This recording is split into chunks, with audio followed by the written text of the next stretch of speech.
Hi, everybody. Welcome to Mormonish. I'm Rebecca. And I'm Landon. And we have another wonderful guest on with us today. We have the amazing Kendel Christensen. How are you today, Kendal? I am fantastic. Anytime we're going over life-changing knowledge, I am just pleased as punch.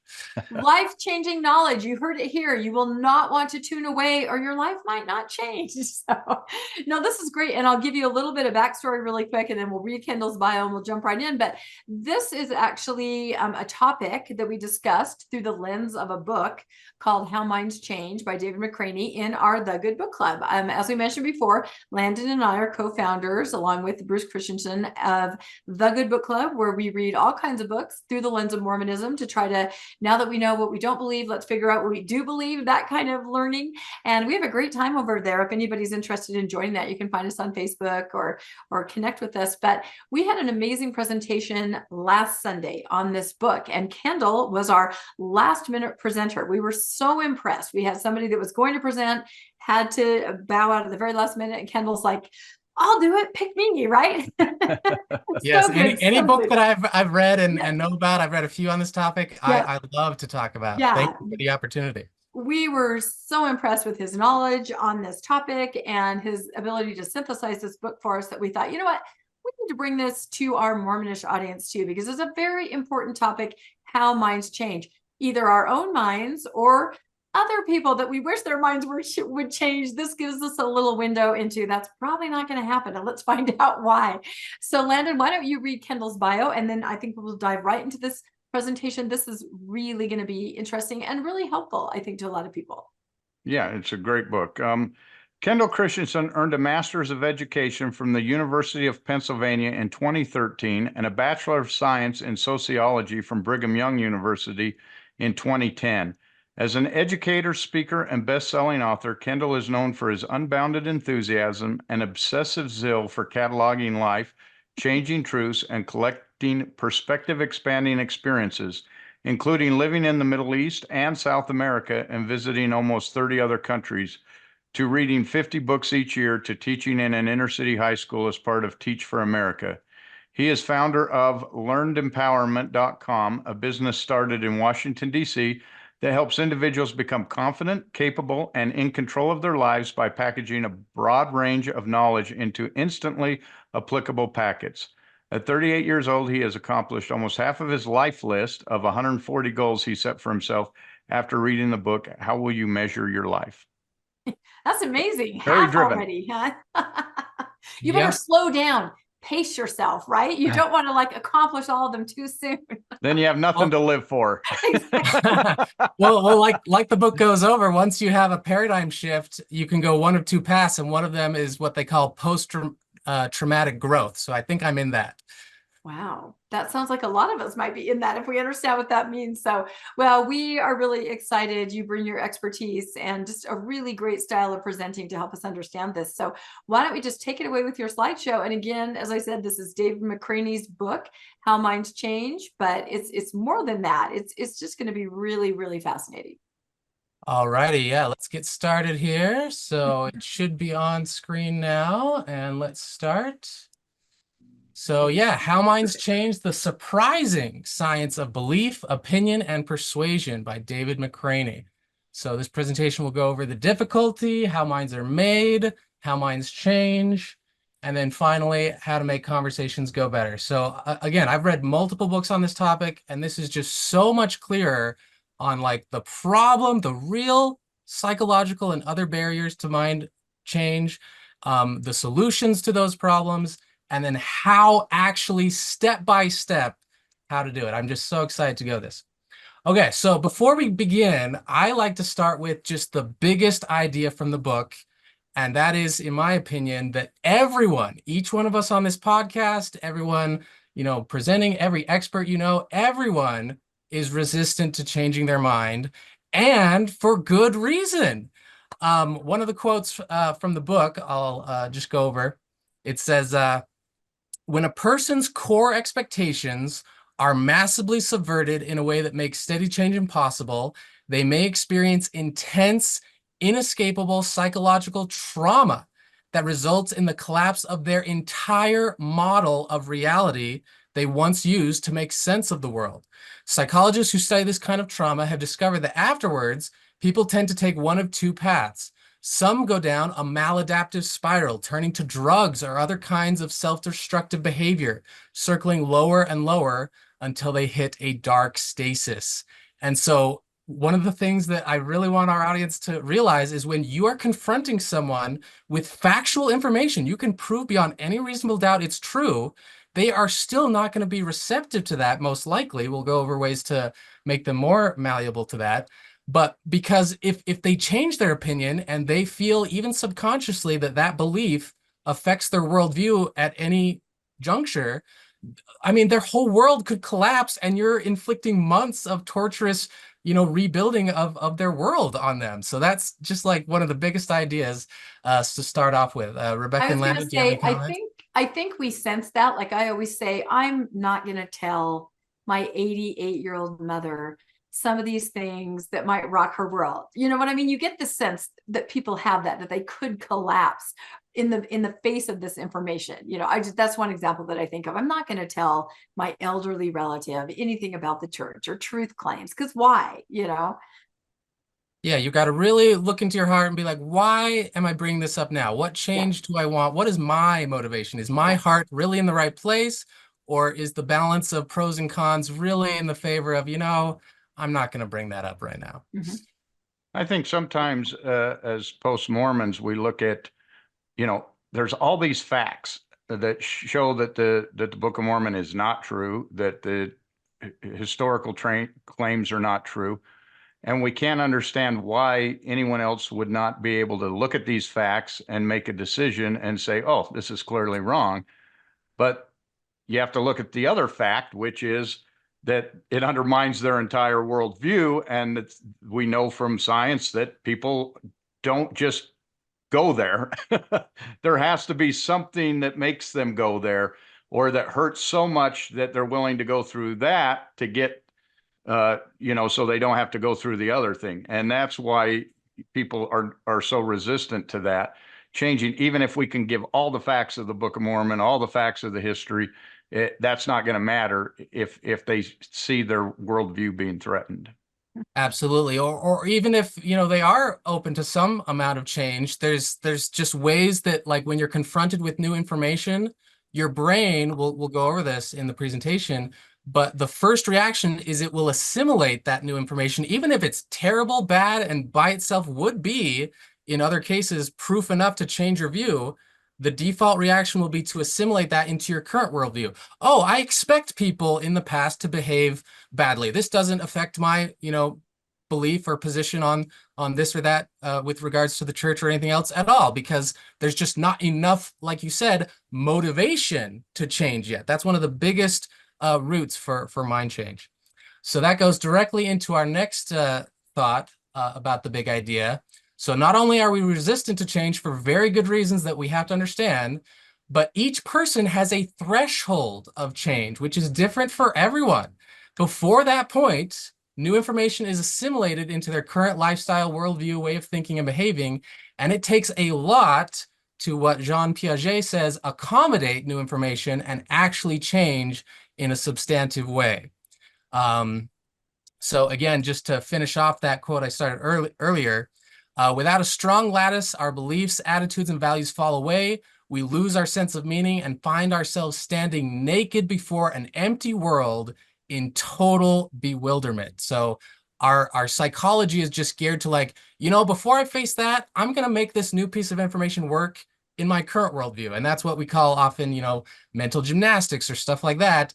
And like, I made a whole sheet here of, like, if someone cares about information, there should be a point at which enough information by itself would change your view. But now I realize, after reading this book, that's not that simple. That's actually a naive concept called naive realism that we'll also go into. See, and that's really interesting, because we hear so many people say, I know all the things. I know all the problems with the church. I know the things. And then we look at them and say, how can you know the things? Some of the very disturbing things, like underage, marriage. And how can you state this helps you understand a person who says, I know all the things? It gives you this whole other way to look at that person. This is why I love this so much, because in the Yeah, past, and that in their person is mind, a villain to me. Like, the things in your in. yeah. Yeah, but once you make that shift, then your mind is able to interpret data in a new way. Now you are able to look at that information more objectively or under a different set of assumptions. Again, we all have assumptions. But after reading this book, I think this comes from the Talmud, and I learned it as a small boy, but I never really understood it fully until this book. And we don't see the world as it is. We see the world as we are. That's interesting. I think, I can be given some facts.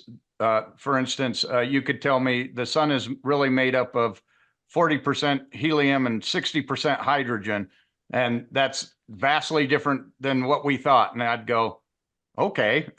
I mean, it doesn't change. I could accept that with very little resistance.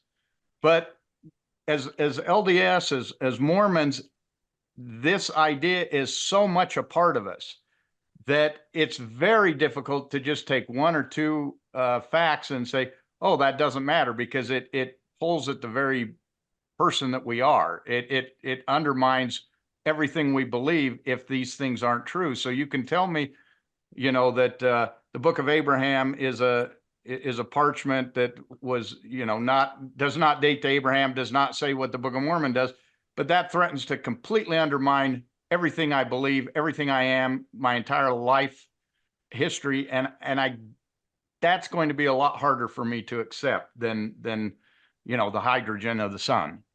Right. Yeah, it doesn't affect your life. So what's the motivation to change? I'm assimilating this book into kind of like a back of the napkin thing, and that's kind of my formula so far, is like, to change a belief, you have to have, first of all, motivation. That comes before facts. Then the actual knowledge itself, but also the knowledge doesn't matter unless your perception is in a learning, open mindset. Piaget calls that disequilibrium. You've got to be open to change. And then probably the biggest aspect of all of this is community. Like, you won't change if your community likes that belief, most likely. All right. So I like this concept of the Chesterton Fence, which is basically named after G.K. Chesterton, a famous apologist for the Catholic Church, that says, don't take down a fence unless you know why it was put up. So again, just the big idea from this book: whenever you're talking to someone against their beliefs or about their beliefs, they have over their entire life constructed that belief of a lot of meaningful things, and it's a lot more rational and productive to try to understand why the fence was constructed, rather than saying, look, I know all about your fence, and you need these facts, and you need to change to my way of thinking. Like, that's not going to work until you really deeply understand where they're coming from and how their fence was constructed.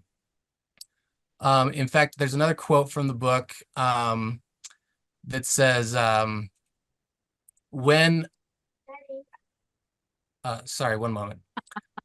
I was going to say, I love this graphic that you had up there for our listeners, because we do have some listeners. It's called the Chesterton Fence, and there's a girl with a shovel on one side of the fence. Why is there a fence in the middle of nowhere? What's the point? It's so stupid. But what she can't see is that on the other side of the fence is a sheer cliff leading down to the ocean, right? She has no idea of the concept of, before taking down a fence, make sure you understand why it was put up. I love this graphic. Yeah, so anyway, the quote basically says, like, all the different reasons we construct it, like to fit in with people, because we had personal experiences that are meaningful to us.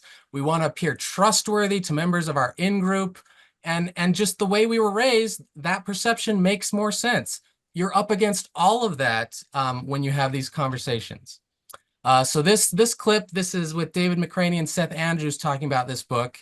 Is going to go over that concept where, unless a person, feels safe and open-minded, like, they're not going to change their view. They're more likely going to take that information, and, like we've talked about before, the backfire effect. Like, if they don't have all the elements we've talked about, it'll actually most likely have the effect of entrenching their beliefs further. So he starts off with this concept of safety. Safety is a big part of how we reach people, even ourselves, right? It's the number one thing. Like so like all brains are resistant to change by default, because through the process of assimilation and accommodation, which is assimilating is making sense of the world based off what you already understand, and then accommodating is making room for something you didn't understand by expanding the range of your like abstraction space. You do that enough over the course of your life, it gets pretty dense and complicated, and your models are pretty robust, and the risk versus reward, like if you change your mind, you could become wrong, but if you don't change your mind, you might stay wrong. We tend to err on the side of, well, the models what got me to where we're at so far.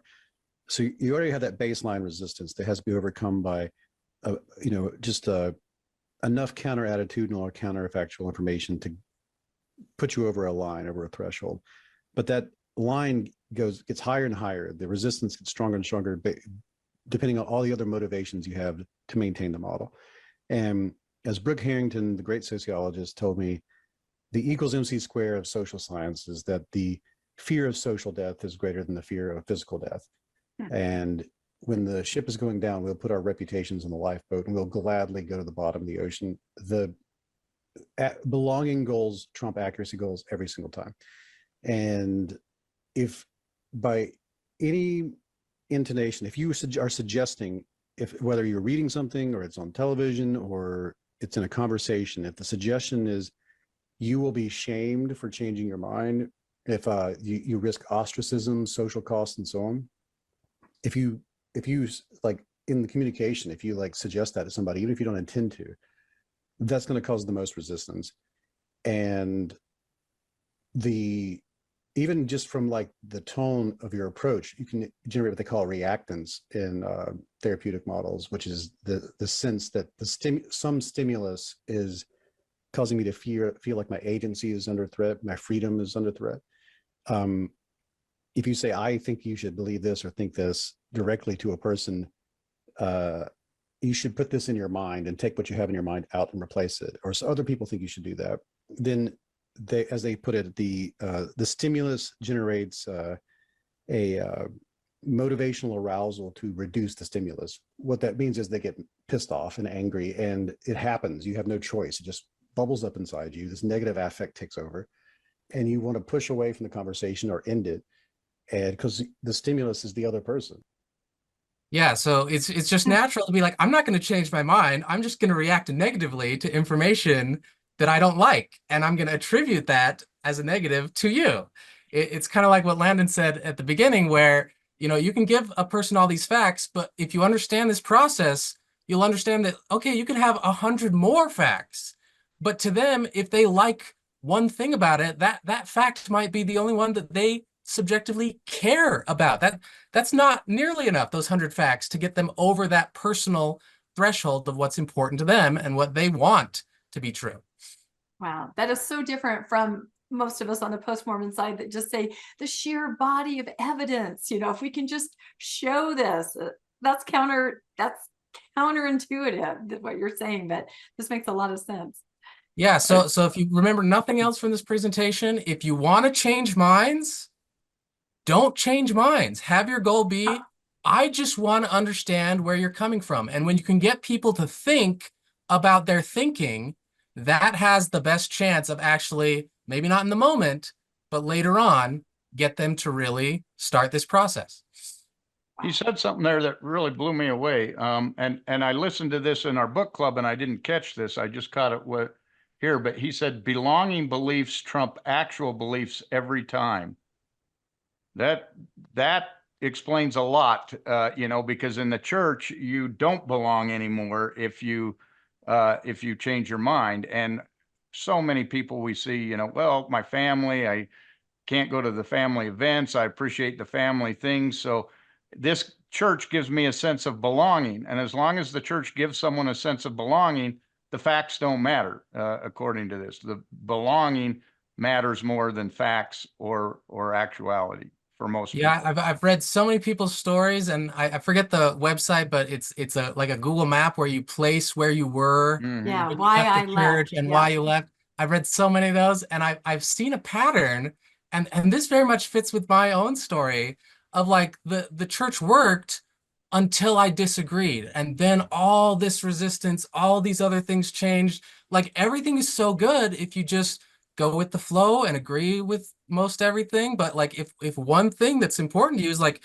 no, I can't agree with this, then all of a sudden it's like a gear shift and you're different, I don't know how to treat you, you're a threat. And people's behavior, especially my relationships, since my faith crisis, I am treated differently from them just because of my beliefs, not my behavior. My behavior hasn't changed hardly at all. It's just these arbitrary beliefs. Yeah, and that I think explains, like I always say, when Landon and I were little kids, when your children stepped out of line or something, the parents disowned the child, and stayed in the church with that belonging. Today, mindsets change when your children do something different. Maybe we're talking about LGBTQ issues. The parents now go, I see your perspective. Oh no, now I feel different from my herd, my tribe. Oh no, now I really seem different.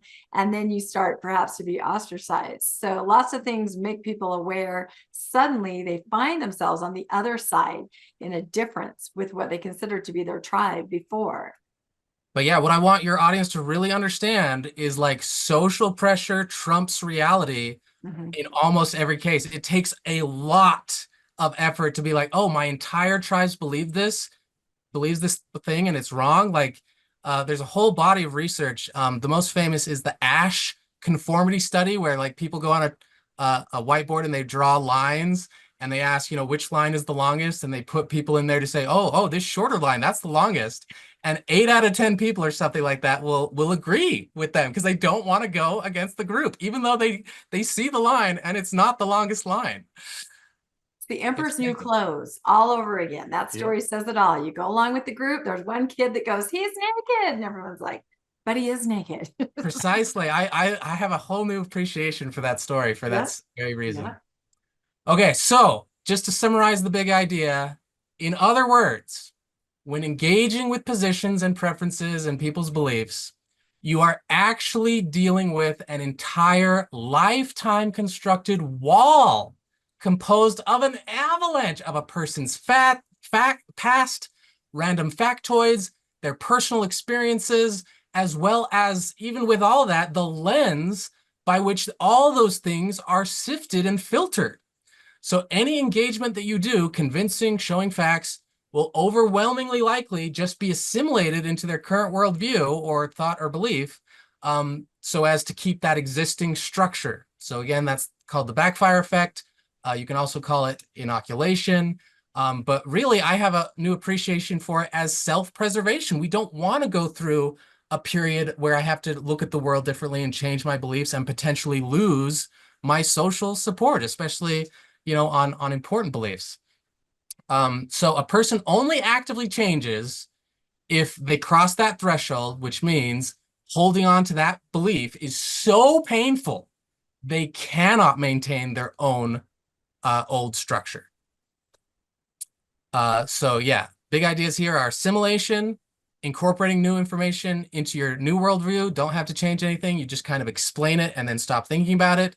But accommodation occurs when an individual actually modifies their belief or creates a new schema to accommodate information that they did not know about before, like a whole new category. The book gives the example of we're actually not that unlike children, where like everything when you're a kid is like that has 4 legs is like, oh, that my schema for that, all those things are dogs. So when you call a horse a dog and then are corrected by your social group that no, that's not a dog, that's a horse, that is the moment of epiphany where a new category is created and they can go on with new beliefs instead of calling everything that fits in that mind worldview a dog because they now have a new category for it. Does that make sense? It is accommodations basically the same thing as apologetics, where you somehow make a room for it. You can't satisfy it, so you make room for it, and you make a argument for well, I can still accept it because of this. So I don't like the word accommodation. That is the vocabulary that Jean Piaget and David McCraney both use. But no, that is very much assimilation of like, I have this piece of information that I don't like, that I want to explain, and someone's going to give me a superficial explanation of it. That satisfies my limited cognitive dissonance, but I kept my worldview and my belief overall intact. I assimilated that bad fact into my current life already. Accommodation forces you to change, be like, oh, I can't just have a superficial explanation of this. I have to do something with it and change my mind or create a new way to think about it. So it's kind of hard, but accommodation is not kind of the colloquial definition of accommodation in this case. You can make an argument for that, but for the purposes of good conversations, I would say they're very different. And this describes to me Book of Mormon Central, Book of Mormon Evidence, Scripture Central. They take hard information. They give you sort of the very superficial concept that you can just go, okay, check that out. Don't need to worry. Keep my worldview. Yeah, they are feeding our need. Yeah. Inoculation is the term you use there in that last one. And that's really what they're trying to do, is inoculate you. Precisely. And get you to assimilate it into your structure so it doesn't Yeah, bother you. my faith crisis was recent enough where I actually am very confident that process. Like, I heard about a lot of problematic things. And so I really truly believed 100% that, like, when someone would say something, I'd be, oh, I already know that, so I don't have to worry about it. But the actual reality was, I only knew the superficial level. I only knew like the overview of like, oh, this thing happened, but I knew next to zero actual details. Like, spending a good 5, 10, 15 minutes and ask yourself, what was the order of events? What actually did happen in this, Joseph Smith and polygamy thing? Joseph Smith had polygamy? I already knew that. What's the problem with that? Oh, well, they're a little younger. Well, times were different back then.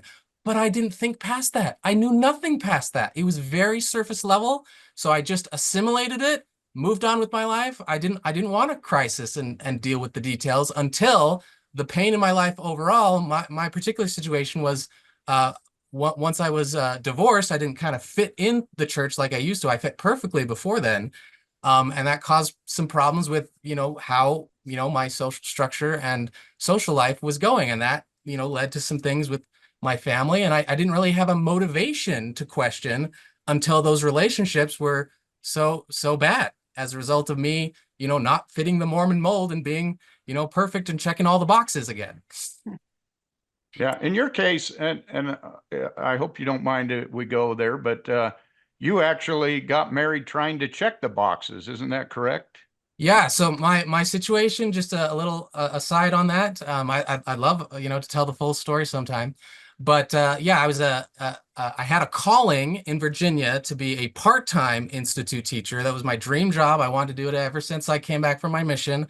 I tried to get into the program when I was at BYU. I took the classes. I did excellent. They loved me, but because of the hiring freeze, no one got hired, and they said, sorry, that's your one chance. But my director pulled me aside and was like, you're so good at this teaching stuff. Like, there are some loopholes.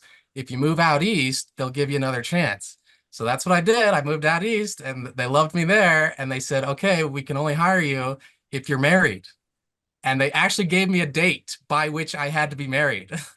And so I did that, and I ended up not getting the job because it was still kind of a hiring freeze. They only hire people once someone retires.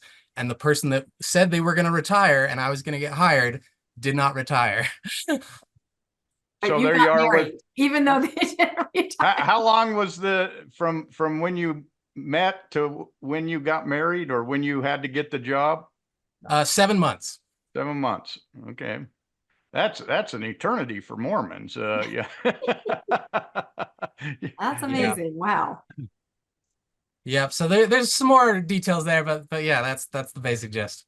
Okay, so that's the big idea. Let's go into more details about the issues of making up our minds and the problems with mind shades. So first of all, we think our perceptions represents reality, when in fact, we're always constructing things and interpreting things and using what are opinions and judgments as if they are facts. We think we and everyone are rational, but we rationalize. Facts don't speak for themselves, and facts alone don't change minds. In fact, like we've already talked about, giving facts tend to generate entrenchment. Our brains, because of our evolution, are optimized for speed and safety, and our social group, conformity to social group, is a huge part of safety, not accuracy. Our social connections matter a great deal more than facts, and with the growth of social media, even if everyone in our local tribe is against a belief, we can find a tribe online that will reinforce those things. Dan Ariely's book, Misbelief, Why Intelligent People Believe Irrational Things, goes into great detail about this phenomenon of we think that it kind of works one way when in fact a misbelief, as he calls it, can actually create a community. We think we have all these people that have these weird ideas and then they create a community, but it works both ways, if that makes sense. People are uncomfortable and otherize or shun anything that is different. If it threatens their worldview or way of life or their lifestyle, they want to be like, okay, I'm automatically going to not trust what this person says. And then when our beliefs are threatened, this book goes into studies where like they do brain scans, and when our ideas are threatened, it activates the same parts of our brain as if we are being physically threatened. And then what is a big one for me in my personal experience is we want to think of ourselves as good and consistent. And so when different facts be like, oh, me or my tribe isn't how I want to think of them, if we're the good guys, then that is a huge threat to our personal identity. And anything that goes against our identity is automatically resisted very strongly. And then finally, we don't know what we don't know. A lot of what goes on in making up our minds is actually unconscious, beneath our awareness. So like when we're talking about, topics that are important to us, the person that's listening and even ourselves are probably unaware of all the things that are wrapped up into that belief that make that belief so strong. So any comments or thoughts on that list? I was looking at that. Our brains are optimized for speed and safety, not accuracy. That when I think about how our brains are developed, obviously they evolved over time, and speed and safety. If I step back and look at humans, today's world where we seem to be a little different in that we aren't threatened every day by something like you might be if you were out on the savannah or something. But during the evolution, you see something, it's new, you're not sure what it is, you haven't seen it before. Your natural reaction isn't to go towards it and figure it out. Your natural reaction is get back to the group and then let's deal with it as a group. And so you instantly see that, you run back to the group. That's safety and that's speed. And so you're not, then you start talking and you may not have any idea what that thing is out there that's threatening you, but you have a discussion and you may be accurate, you may not, but you're going to stay with that group because you feel safe with the group. And our thoughts are the same way. When we see something that threatens or that could be a threat to what we believe, we go back to the group and huddle together and reinforce each other rather than go out and look at it objectively. Yeah, and if our group isn't nearby, I mean, which two people are going to survive? The one that investigates that, or the one that I'm not going to take the risk that's a cougar behind that bush. Right. I'm just going to treat it like a threat, even though I know no other information. Evolutionarily, that one is going to be favored. And that explains why we're always so confused when someone returns, right? There are people in the post-Mormon world, some notable, that return to the church, and the rest of us are like, wait, why? What happened? This kind of explains that sometimes that tribal security, all of it trumps and overweighs everything. I think about Heaven's Gate, which, believe it or not, is extremely similar to Mormonism in a lot of ways. People just think that it's some kind of space cult. It's not.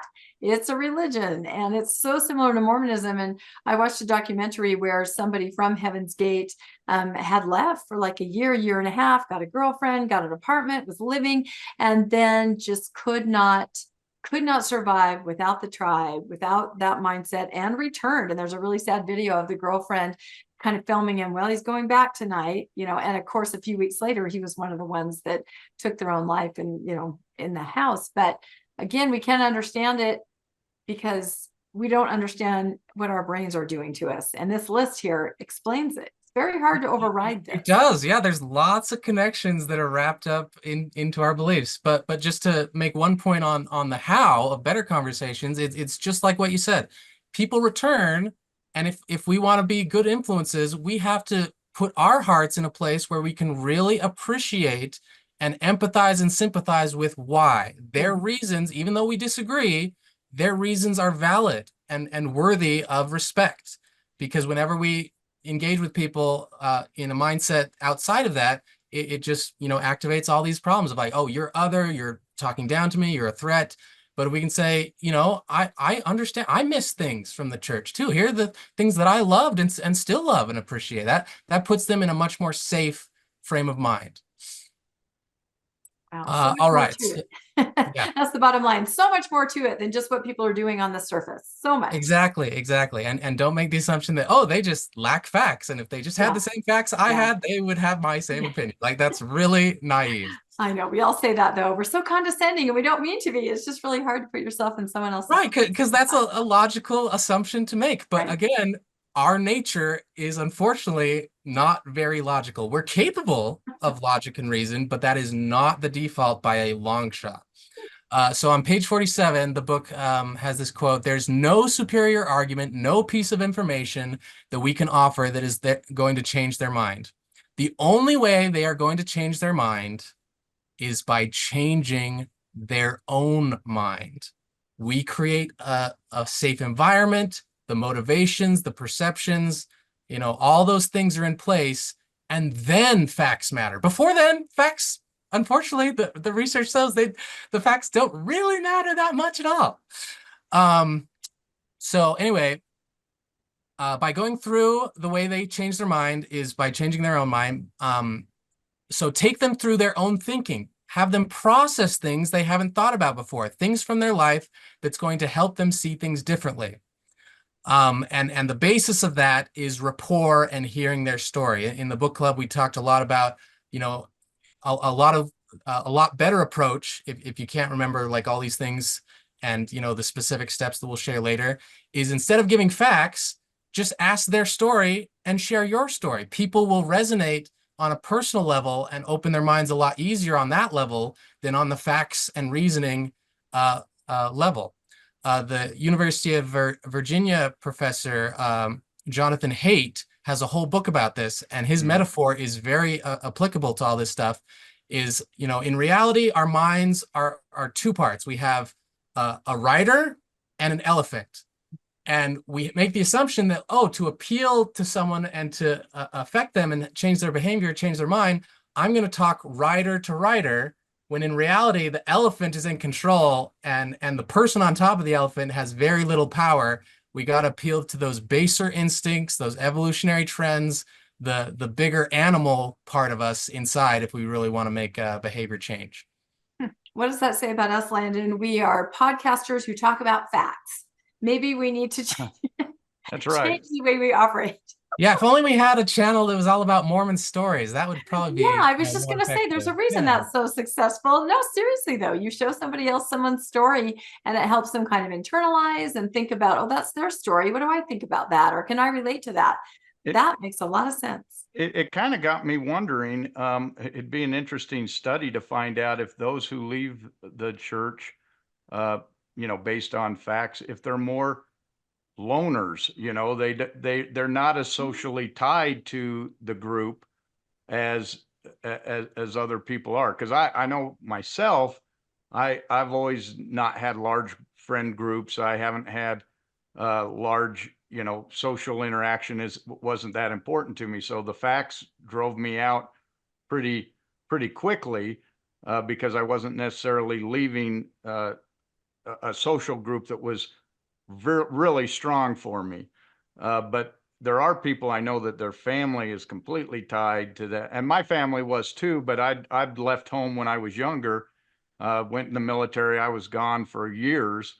So I don't have that same interaction that the rest of that my brothers and sisters have with each other, and I'm the only one that's left. So I have to kind of start thinking through my own life and say, could that have an impact? How tied you are to the social structure. Yeah, absolutely. Dan Ariely's book goes into that in much greater detail. There's kind of a type for a person to have different beliefs than their tribe, and if your tribe, is weaker, that is highly correlative to if you're going to adopt new beliefs. And in my own research and personal experience, I'm writing a book about faith crises. More often than not, it's less a faith crisis and more a crisis of trust or a crisis of belonging. And that fits my experience. It was a crisis of belonging before I ever thought to question the actual beliefs themselves, far before that happened. All right. An interesting study. Yeah, no, it really is. So much to think about. Okay, so this clip from David McCraney and Seth kind of goes over that same process and our internal psychology. An example recently would be mask wearing and getting vaccinated, which should be a neutral scientific topic, modulated by just your trust or distrust of authority. But it became politicized to the point that literally wearing a mask or not wearing a mask was a statement that I am in this group or not in this group, and people acted accordingly. And there are people who have on their deathbeds said, they were happy to have never been vaccinated. And if you were to ask the person what reasons they have to do that, this is where this really gets into the sort of where our Venn diagram overlaps, is that reasoning, psychologically speaking, is just coming up with reasons for what you think, feel, and believe. And the reasons will be plausible explanations for holding that position. And plausible means something that you intuit your most trusted peers would consider reasonable.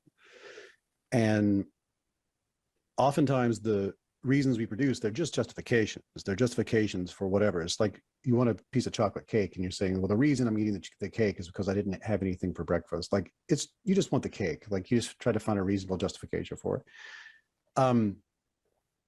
When it comes to like vaccination, like I said, I went to a anti-vaxxer conference. And when you would ask, like, why do you oppose the vaccine? You would get all sorts of things that all these different justifications and reasons for why you don't want to do it. But the real reason why people didn't want to get vaccinated, according to the literature, is that the idea that a government/medical thing which you already distrust takes a chemical which you do not understand, and they want to inject that foreign thing into the body of your child via a needle that's going to hurt them, and you have no say in it. That's the thing that's generating the negative attitude. The negative attitude sits there, and then you feel it without asking for it, and then you have to come up with a justification for why you feel that way that your peers would find reasonable. That is the sort of the processing chain, and you'll find that through all sorts of stuff. Like people who are opposed to same-sex marriage, oftentimes they'd cite something in the Bible as why they were against it, but it was a cultural thing. Like their culture was against it, their upbringing was against it, their family was against it. And they were using the Bible as a justification for that thing. So the thing again there was social influence. It was the culture. So all throughout the book, I talk about all these different ways that people fall into these things, and flat earthers was like kind of the most neutral way to do it. That should be a neutral topic, right? Is the earth flat or is it round? But it's not a matter of evidence for someone who's in that community. It's a matter of community. It's a matter of, if I change my mind about this, all my friends go away. Yeah, so we want to think of ourselves as these rational beings that look at the fact, reason through it, and then come up with our conclusion. But in reality, the majority of our beliefs and positions and way we do things, it starts with a feeling or something inherited from our social group. And then after that position is established, then we go find reasons, and we pick the reasons to justify what we already are inclined to believe. Yeah, I think that's very true. That we look for what backs up whatever we believe. Yep. So we're not rational creatures. We're rationalizing creatures. Just to give a personal example of this, the SEC $5 million fine happened at a juncture where I was really deciding like, well, there's so much good in the church. Maybe I can keep going to church. I just won't believe things, literally. But then I heard about the $5 million fine. I talked to a lot of people about it, and everyone in the church, they literally just like dismissed it. Like I had one family member that's like, oh, why is it bad if they, filled out a few forms wrong? That happens all the time. Like just they found a reason to make sense for them, and they don't care to look at anything beyond that. They had a good reason that made sense to them, and that's why their position is rational. Again, describing Scripture Central, Book of Mormon Central. It just works. People already want to believe. So just give them something, just something to hang their hat on, and they will embrace it. Something. Absolutely. Yep. So we want to think that it starts with facts and our beliefs are surrounding the facts, but in reality, the process is much more subjective and much more deep. Our evidence and facts are filtered through our entire life and the assumptions that we've been given about our life. We're not going to just stop everything and question all of our assumptions. That just, we don't have that kind of time and energy, and it's just evolutionary, more adaptable to be like, oh, I'm going to think about this for 5 seconds and move on. We just don't have the energy to process everything. It is actually irrational to change your beliefs if your life is working well enough. So anyway, that's a really important point. And I think that's what we see so much in the church is nobody's willing to change as long as it's working for them. And that's why we see so many people, they all of a sudden have an LGBTQ child, and now it doesn't work. Right. Or they start seeing behavior from the church that's not consistent with what they've always believed, and then they start going, this doesn't work. If I have to lie, or if I have to do something that I consider not ethical to support the church, then that doesn't work for me anymore. And so I think that's, you've got a great point. It is irrational that if you've got a happy family, everything's going along good in your life, you're doing your church service, you're going to the temple, and all your kids are doing great, you say, hey, this is working for my kids. Why would I all of a sudden say, maybe I ought to just consider throwing all this away? You don't just come to that point. There has to be something that really knocks you off that and makes you reevaluate. Yeah, and again, Jean Piaget calls that disequilibrium. We have to have something so painful that the current model can't support it and it collapses, and then and only then, on average, there are exceptions, is the average mind open to actually looking at something differently. It has to go through all that pain and suffering, and then it's on the table to change their core beliefs, but not before then. They're going to do all the mental gymnastics, anything they have to do to keep it together, because like Landon said, it is rational to do that, because they don't want to spend all that time and energy and disrupt relationships, sometimes jobs. I mean, lots of things are at stake because we're a tribal species. So anyway, I like this graph they have in the book, because not only does it show the process is more involved than what our assumption is of like, oh, they just lack facts, but it shows how different two people can look at the same evidence. They can be looking at the same fact, the same, police report or whatever it is, and it's filtered so differently that their conclusions can be vastly different even when they're looking at the same set of facts. So the book goes into a lot of detail about how our mind, isn't seeing reality all the time. We're actually filtering all sorts of things, even our vision. So for those of you that are listening, I'm showing a picture that looks like strawberries on a pie, and your mind, if you're looking at the image, will create red strawberries because that's the expectation and the preconditioned response you have from a lifetime of experience. But if you actually look at the picture objectively, there is no red in the picture at all. It is a tone of brown, and the pie crust that looks brownish is actually green, and your brain is making the adjustment for you because it's always creating reality. It wants to make sense of the world, and it wants to give you efficient shortcuts so that you can, make sense of the world and not have to question everything all the time. If something fits in a category, your brain's going to put it in that category and not think twice about it. And for anyone who is watching, can you go back to that? I actually, during book club, I started just taking and if you just make a circle so it doesn't look like a strawberry anymore, it does. It becomes that green color. It's no longer red. So you can see it disappear if you make the shape disappear. Yeah. So I'm doing it right now, and I actually am experiencing the same thing. I can see the brown, but only when I look through a narrow thing. As soon as you release it, it goes red again. Yep. And it's instant. Like, that's one of the big ideas that I don't think I've emphasized enough, that like so much of this processing is unconscious. Like, if you said to someone, well, I think you're making that position because of some, emotional feelings and not lot. I mean, they're going to deny that. No, I'm perfectly logical. They're not aware of all the things that's wrapped up into that belief. To give the example of the church again, there's so many good things in the church. And when you talk bad about the church, the way that they can very rationally, very understandably, very reasonably react to that is like, why are you trying to take away my support structure, my young men's leader, the people that help me with my kids, my neighbors that love me? Like, why would you talk bad about all that? Like, it's reasonable to react that way once you understand this process, because they're constructing reality based off of the set of facts that are important to them. Same thing with the famous dress that a lot of people see white and gold, and others see as what is it, blue and black? Blue and black. Yeah, that's what I see it as. I see blue and black. Yeah, I see white and gold, and I don't have a decision in the matter. I can't see it another way. And the book goes over that there's been research on this, and it's the same process. Our life experiences, mine and Rebecca's, are different.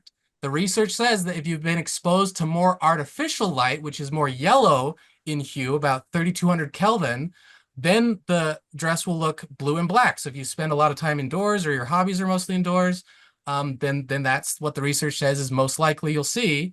But I actually hate yellow light. I have my entire house is 5,000 to 6,000 Kelvin, the bright white lights. And I every summer I do 30 laps in an outdoor pool. Like, there's just other things where like I'm exposed to more natural light, and so that's why I see white and gold. I'm guessing you see white and gold, Landon, huh? You're always outside. Yeah, I see white and gold. And this one, unlike wrong. No. Yeah. Unlike the other one, you can't just make a circle and change the color. This is as a result of something, a factor in your environment.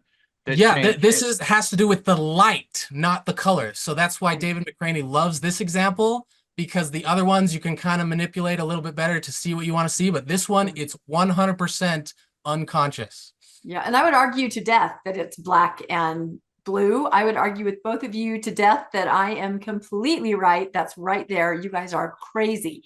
And that's why I had to ask, like, what are the other colors? Because I've never seen it other colors. I have less experience with that. So I was like, oh, is it blue and black? I can't remember, because it's clearly white and gold to me.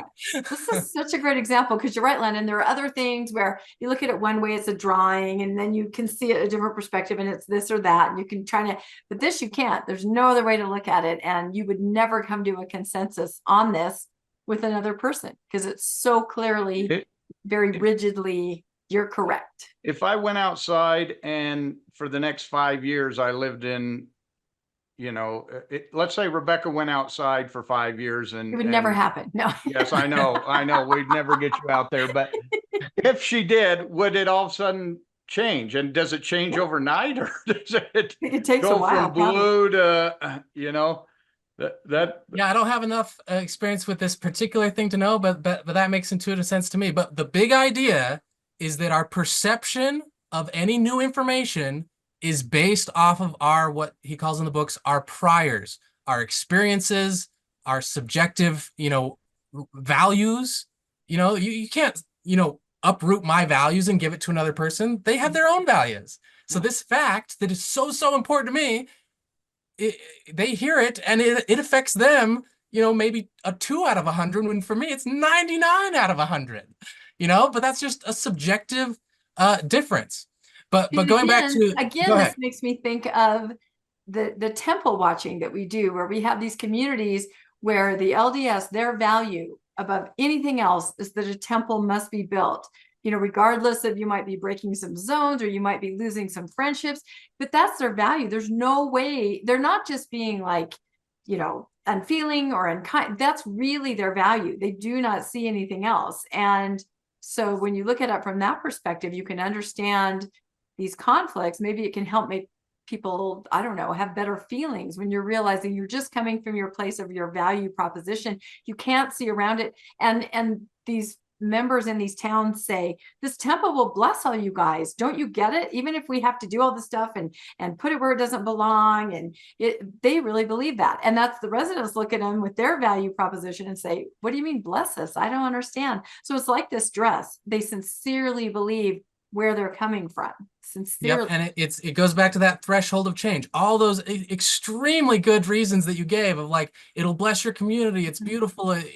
When I go there, I have this great peaceful. All those reasons. Yes. When you're talking about this topic, that's what's forefront of their mind. That's what's important to them, and that is going to be a bulwark that, like, in order to change their position, you have to have a massive boulder that overcomes that to such an extent that it's so painful to look at the temple that way that then they change. But before that moment, it is useless. They've already made their decision. It's a really useful tool to help you understand other people. Even if you can't understand that value system and their priors, at least you can be aware that they have them, and they can be aware that you have them. And maybe that's where you can sort of come together. Yeah, and you nailed it right on the head. If you want to change people's minds, or at least have the best chance, start with that. Be like, look, you're doing it for these reasons, and I have similar values. Let's connect on our sharedness before we go to our differences. But that's not what we naturally do. I struggle with that so much. This dress points out a fatal flaw, though, in the church's teachings, and that is that there's only one truth, and that they have it. Because, as you said, to you, the truth is that dress is black and blue. And to me, it's white and gold.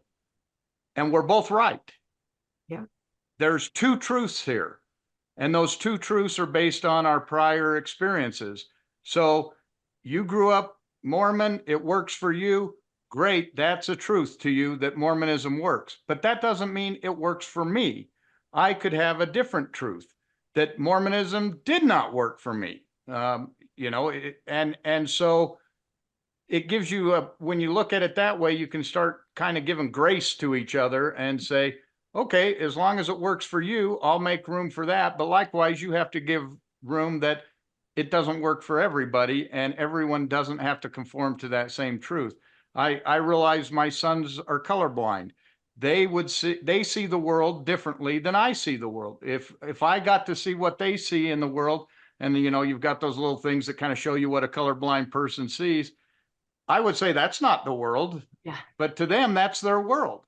And so there are more than one truth in a lot of areas, and that's the bottom line. And the more we can come to accept that, and if there's two truths, could there be three truths? Could there be four truths? How many truths are there out there?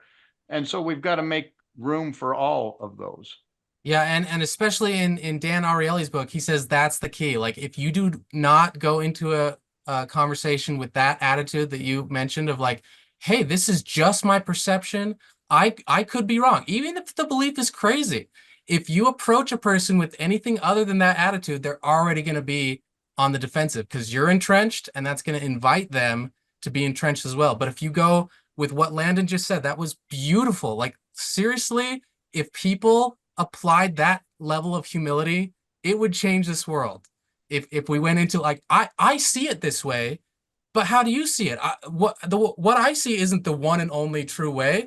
I want all perspectives, and then let's work together to get the best information. I mean, it sounds so simple, but so often we let all these other things of tribes and pride and our identity, we get in the way of what could be so many win-win situations. Yeah, on paper it looks great. But then with temple building, what? You're going to put this in my backyard? I'll never have a view again. But it's really important to me. You know what I mean? Then where is that common ground? It's very difficult in real world scenarios. But at least understanding this point of view and points of views of others, maybe there's progress there. I think a different way. Yeah, but we as individuals, like legal cases and stuff, that is harder, but still possible. But we can always, as individuals, choose to be like, okay, here's what's important to me, my deepest values, what's most important to them. Based off of those deeper things, is there any way that we can, find something that helps one or both of us to the most reasonable extent possible? Like Stephen R. Covey's, think win-win. I still believe that. Okay, so a quote from the book on this part I think is really good. There are more than 30 steps in visual processing before an image reaches our consciousness, and we are generally only aware of the result, not at all that process. At no point in processing the image of the dress do people feel uncertainty that leads to disambiguation.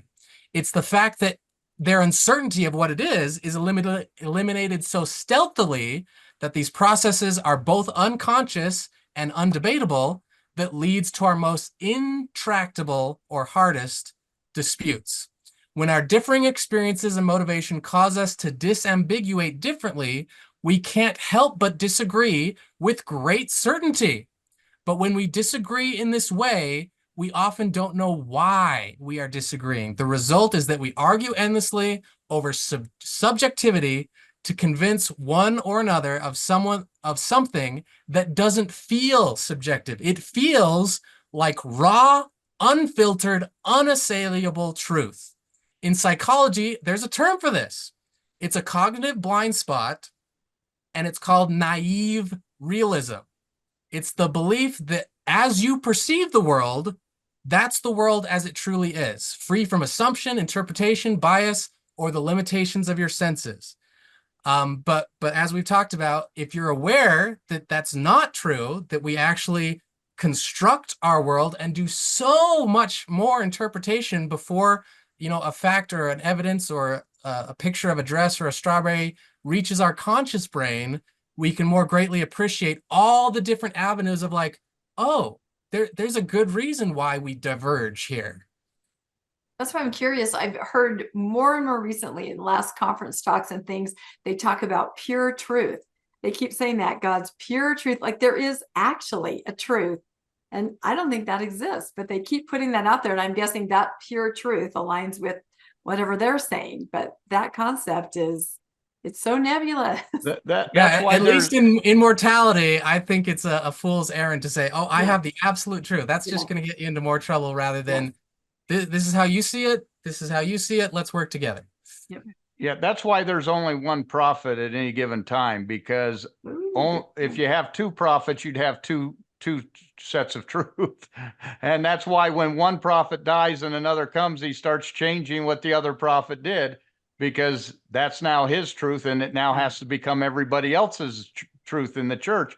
And I think that's become problematic, especially with President Nelson, because people who grew up under Hinckley and loving Hinckley said, oh, this is the truth. I'm a Mormon campaign. I went through small temples is what we're doing.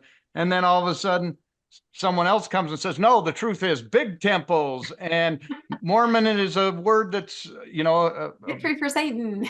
Yeah, for Satan. And all of that, you can only have one prophet if you only have one truth. But if you had two prophets, three prophets, four prophets, you'd have four sets of truths. Yeah, that's actually an anecdote from my story. So I was an institute teacher when that change happened of like, we don't use the term Mormons, but I was teaching on a weekly basis. I was defending the church online, and just linguistically using the Church of Jesus Christ of Latter-day Saints was so much more laborious that I was like, this is the first time that I actually disagree with a prophet, and I felt so bad. I felt like I was a sinner, and I had to like confess to my institute superiors. I mean, it didn't, cause too much of a big deal, but like just I had internalized that so much that like you don't disagree with a prophet, that even something that I was literally having problems with, I still was like, wow, I feel bad for even thinking that there's a better way. There's only one way. Wow. Yeah. How many more keystrokes is the Church of Jesus Christ of Latter-day Saints, right?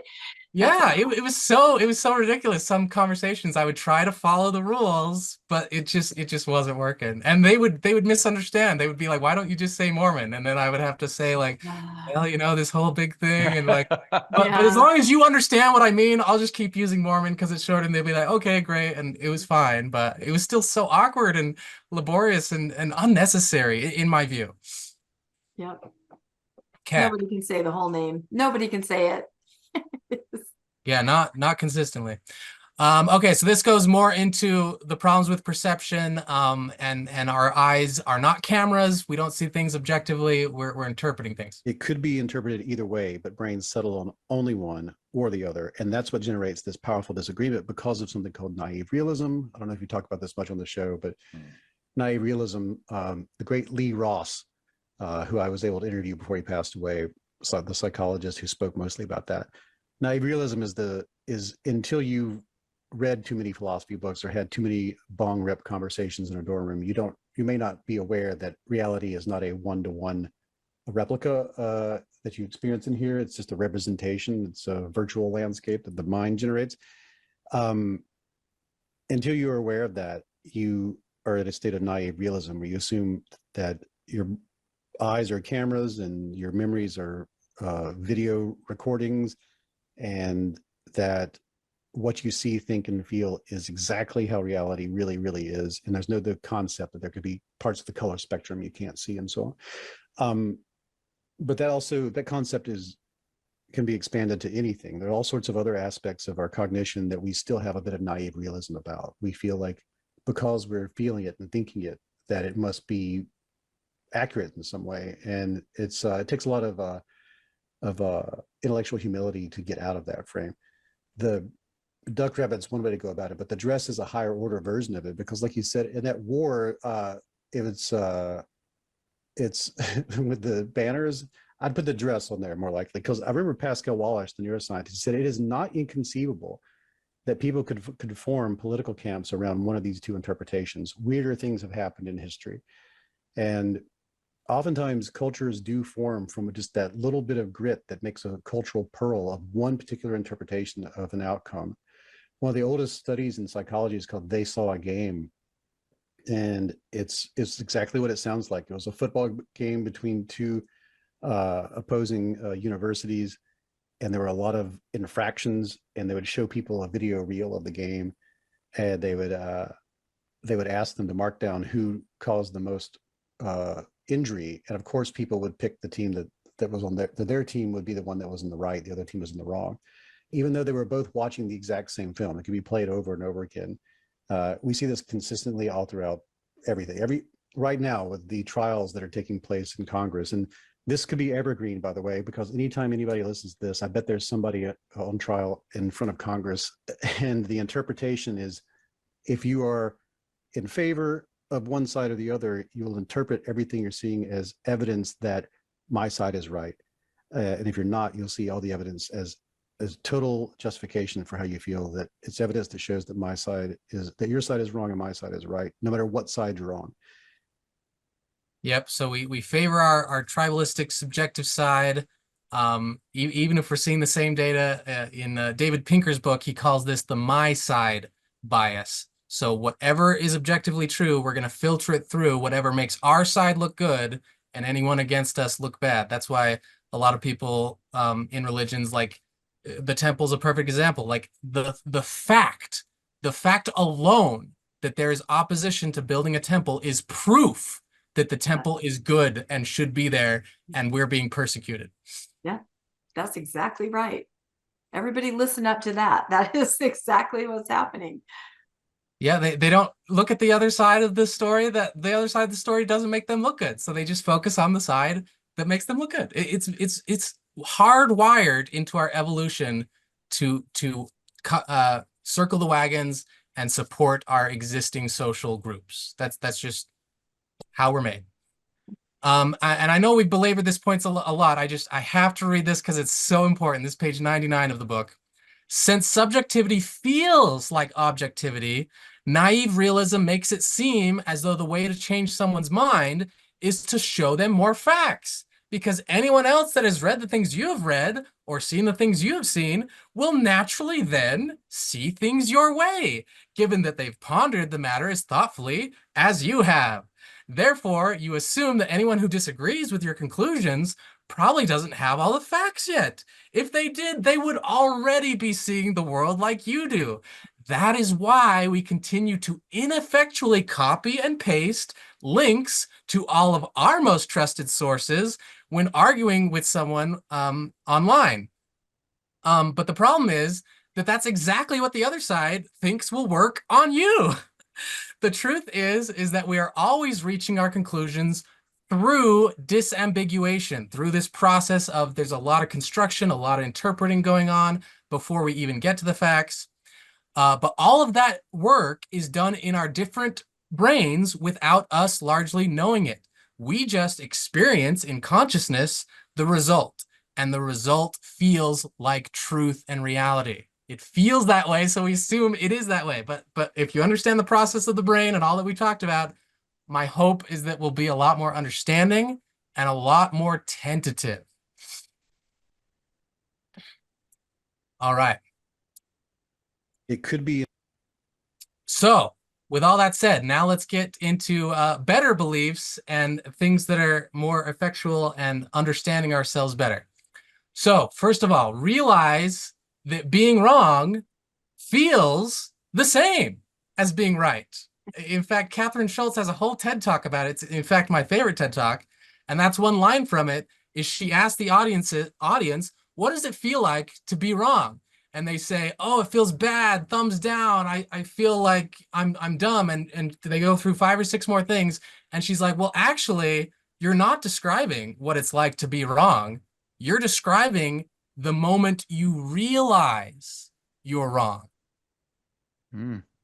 That's a distinction. It's a good point. It's a Because huge the whole time distinction. you're wrong, you think you're right, and you feel the same. Exactly. Yeah. Exactly. It blew my mind. Everyone should watch it. It's called On Being Wrong. Catherine Schultz. It's beautiful. It would also I'll change put it in the show notes. No, Okay. that's yeah, we feel great until we realize we might not have all the facts. Wow. Yeah. And this is another thing that the book goes into, and that Dan Ariely's book goes into. Naturally, to conserve energy, it's rational to avoid thinking. And so that's why we like these little, tidbits of information to be like, oh, okay, that makes sense. I don't need to think about it anymore. We're actually conserving energy to survive, and evolutionarily, it's hard to make a person really think, if that makes sense. Maybe that's why we're so tired, Landon, is that we're thinking too much while we podcast. Seriously, largely my day, if I didn't force myself to swim those laps, like I just want to read books, I just want to learn, but I burn a lot of calories. It's hard for me to put on weight because my theory is my brain is processing on all cylinders. I have trouble sleeping because of that too, actually. It's a thinking diet. I love that. You can eat whatever you want as long as you think voraciously and read. But yeah, to so many people, like, I'm this alien of like, why do you overthink everything? Like, life is more simple. And I'm like, no, like, you're not thinking about this and this. So anyway, it's a hard thing. But since my faith crisis, I've found people, like you said, Landon, of like, they're more thinkers like me. Like, I've found more people that are like me since broadening my social circles. Yeah, 100%. I don't like that thinking diet. People will look at me and say, "God, has that guy ever had a rational thought in his life?" Yeah, I can see that. Yep. And another thing that the book goes into great detail about, chapter 4 goes into great detail, is that we can't even say, to Landon's point, what is true until before we even talk about that, we agree and exhaust what words mean, what the conditions are for the thing we're talking about to be right or wrong. People don't want to talk about that. They don't care about that. They think their subjective interpretation is reality. And if you can't see the truth, there's just something wrong with you. That's the assumption we make. But he says, like, unfortunately, if you really want to make things go better, you got to spend way more time in the conversation talking about definitions and conditions for things to be true or not true, or to fit a definition or not to fit it. And I don't know about you, but I love when conversations go that way, But most people have zero interest in having that conversation with me. They don't want to define their words. They don't want to compare their behavior to the word you're defining. They just want to assume all of it. That is such a great point, though. If you don't dial it back to some of that minutia, I've had conversations with people where finally at the end, I've realized we're talking about two different things. I thought you meant this when you said this. You're not. You're saying this. But it's hard to start from there. You assume everyone's on your page. It is a lot of wasted time and frustration. And hopefully you do arrive at, oh, I understand. Sometimes you don't. And then you walk away very frustrated when really you might have even been saying the same thing. You just didn't define the parameters of your dialogue ahead of time. Yeah, I clerked for a federal judge for a number of years in Virginia, and I took some pre-law stuff and to study for the LSAT, that's one of the first concepts that they're like, if you are going to be successful as a lawyer, you have to understand exactly what Rebecca just said. It's called point at issue. You can be talking about the same thing on the surface, even using the same words, but if you don't really know the actual issue in each person's separate mind, then you could be talking past each other the entire time. It's called point at issue. You have to define clearly what is the actual issue and what are the differences, and most non-lawyers never even think about it that way. When a person is threatened, we naturally react defensively, like the clip says, even if, it doesn't seem like it, a benign topic could in their mind be like, hey, you're trying to take away my freedom or my agency, or even the very definition of what is good in the world. We can't copy and paste our reasoning onto another person. We have to really give another person space to be themselves, have their subjective values, and the facts that are important to us are rarely the same of importance to them. So anyway, any talk about that before the next point, which is kind of a summation of all that? I just think this is great. If you really can internalize this, it can help you really see the person that you're talking to, because I think when we talk to people, we see a reflection of ourselves, right? I feel this way. I think this, I have these values. I have these priors. I love that word.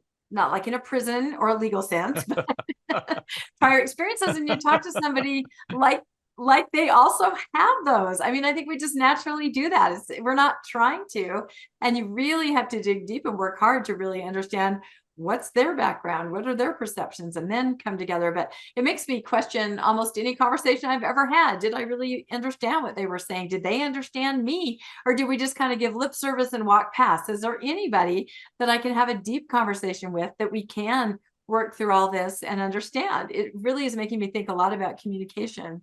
Yeah, on my website, learnempowerment.com, I have a course all about communication. And that's the first thing that I teach people is a quote by, I forget who said it now, but the quote is, the biggest myth in communication is the illusion that it has taken place. All these things are mind-blowing. Oh my gosh, I'm taking notes here. This is amazing. Yeah. So anyway, for all I know, Landon doesn't understand me at all, right? Even though we've been podcasting together for almost 2 years. Yeah, there's a lot of assumptions there. Yeah. Did you just say I've been trying? I've been trying. Thank you. Okay. But one of the deeper quotes from the book, this is page 79, he's quoting something else. I forget what it is, but like what you said, Rebecca, of like you're questioning everything. Like, listen to this. Yeah. Whenever you see anything, he gives the example of a stone. You're not really observing a stone.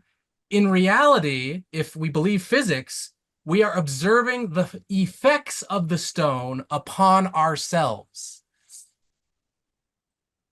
Wow. Yeah, it's deep. I don't fully get it, but I know it relates to what you said. I was going to say, I don't get it either. Maybe I'm stoned. I don't know. No, I understand. I think you're just taking in the whole essence of everything that you're seeing. It's not just in a vacuum. Nothing's seen in a vacuum, and conversations don't take place in a vacuum. Okay, well now we're on the path to doing things better, and I want to read this quote of let's see, what page is this quote? It's in the 60s, I believe. When people, again, our goal now is to have things go better. So understand this process, understand what happens the moment you enter a conversation. Well, the earlier clip was about safety. So when people believe they are free to reject the communicator, that's when ethical persuasion is at play. It's only when individuals perceive that they have no choice to comply, that the influence attempt is viewed as coercive. Persuasion is not coercion. It is not an attempt to defeat your intellectual opponent with facts or moral superiority. It is not a debate that makes people winners or losers. Persuasion is leading a person along in stages, helping them to better understand their own thinking and how it could align with the message at hand. You can't persuade another person to change their mind if that person already doesn't want to do so. And as you will see, the techniques that work best focus on a person's motivation way more than their conclusions. Yeah, I that part about it being ethical, and when you're in a power structure where you must believe and go along with what someone is telling you, I think that's sometimes often what we see in the church. I bring up November 15th policy. So many people said that's wrong. That's wrong. But in that power structure, with somebody who they had to listen to and had to agree with, they had to convince themselves that that was right. Of course, then it was turned around and everyone was like, oh, thank goodness. But a lot of people find themselves in those kind of power structures in a religion, in a high demand, high control religion, maybe sometimes in a corporate scenario. But you're right, just two people talking on a level playing field, you don't have to be threatened. And then you can say, let's agree to disagree. I mean, that's a powerful statement right there too. You've both gotten to say what you want to say and you can agree to disagree. But I like that idea of convincing people in stages. And I don't feel that's manipulative. It's just sharing points of view. And for all you know, you might be the one that changes your mind because you've been convinced in stages, if you have an actual authentic dialogue where you're willing to entertain things. Absolutely. And that's another big emphasis of Dan Ariely's book, Misbelief, is if you don't go into a conversation with the already accepted goal of, I will change my mind if that's the reasonable thing to do, then, you're already starting off on the wrong foot. If you think you're right, Rebecca, the other person's going to sense that, and you are inviting them to resist you more. But if you go into that conversation and be like, hey, let's just compare, I could be wrong. I don't have all the facts. I want to learn from you. I mean, imagine the difference there of like, you got to listen to these facts that I've learned versus like, let's just understand one another better. Like what has just from that approach, the better chance to have an open, malleable mind.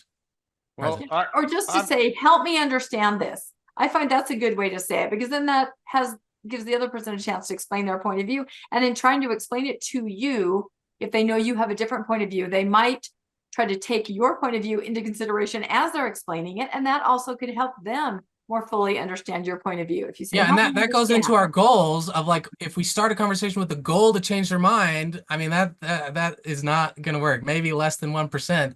But if nothing else, if you have your goal to be, I just want to understand this person better, you have a much greater chance of achieving that goal of that conversation. But that's part of where we talked a lot about this in the book club.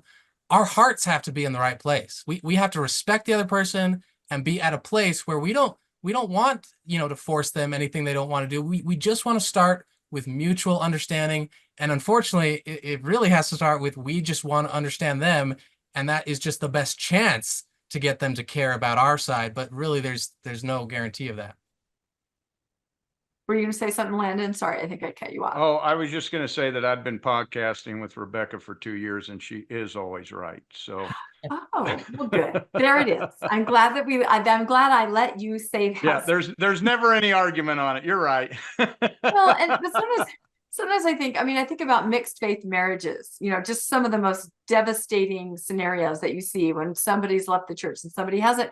And both of them are coming from a place of love with their heart in it, but they desperately need the person to change their mind, right? To be with them, aligned in that. And there's the consequences that, the stakes are so high, even though you approach it with that love for each other, it's too much, so I think that's why you see those as being the really, really volatile situations that they can become. The stakes are just too high. Further down the quote, he says, as psychologist Joel Whalen put it, you can't move a string by pushing it, you have to pull it. That's why it's so important to share your intentions up front. Not only does that keep you on solid ethical ground, but it increases your chances of success.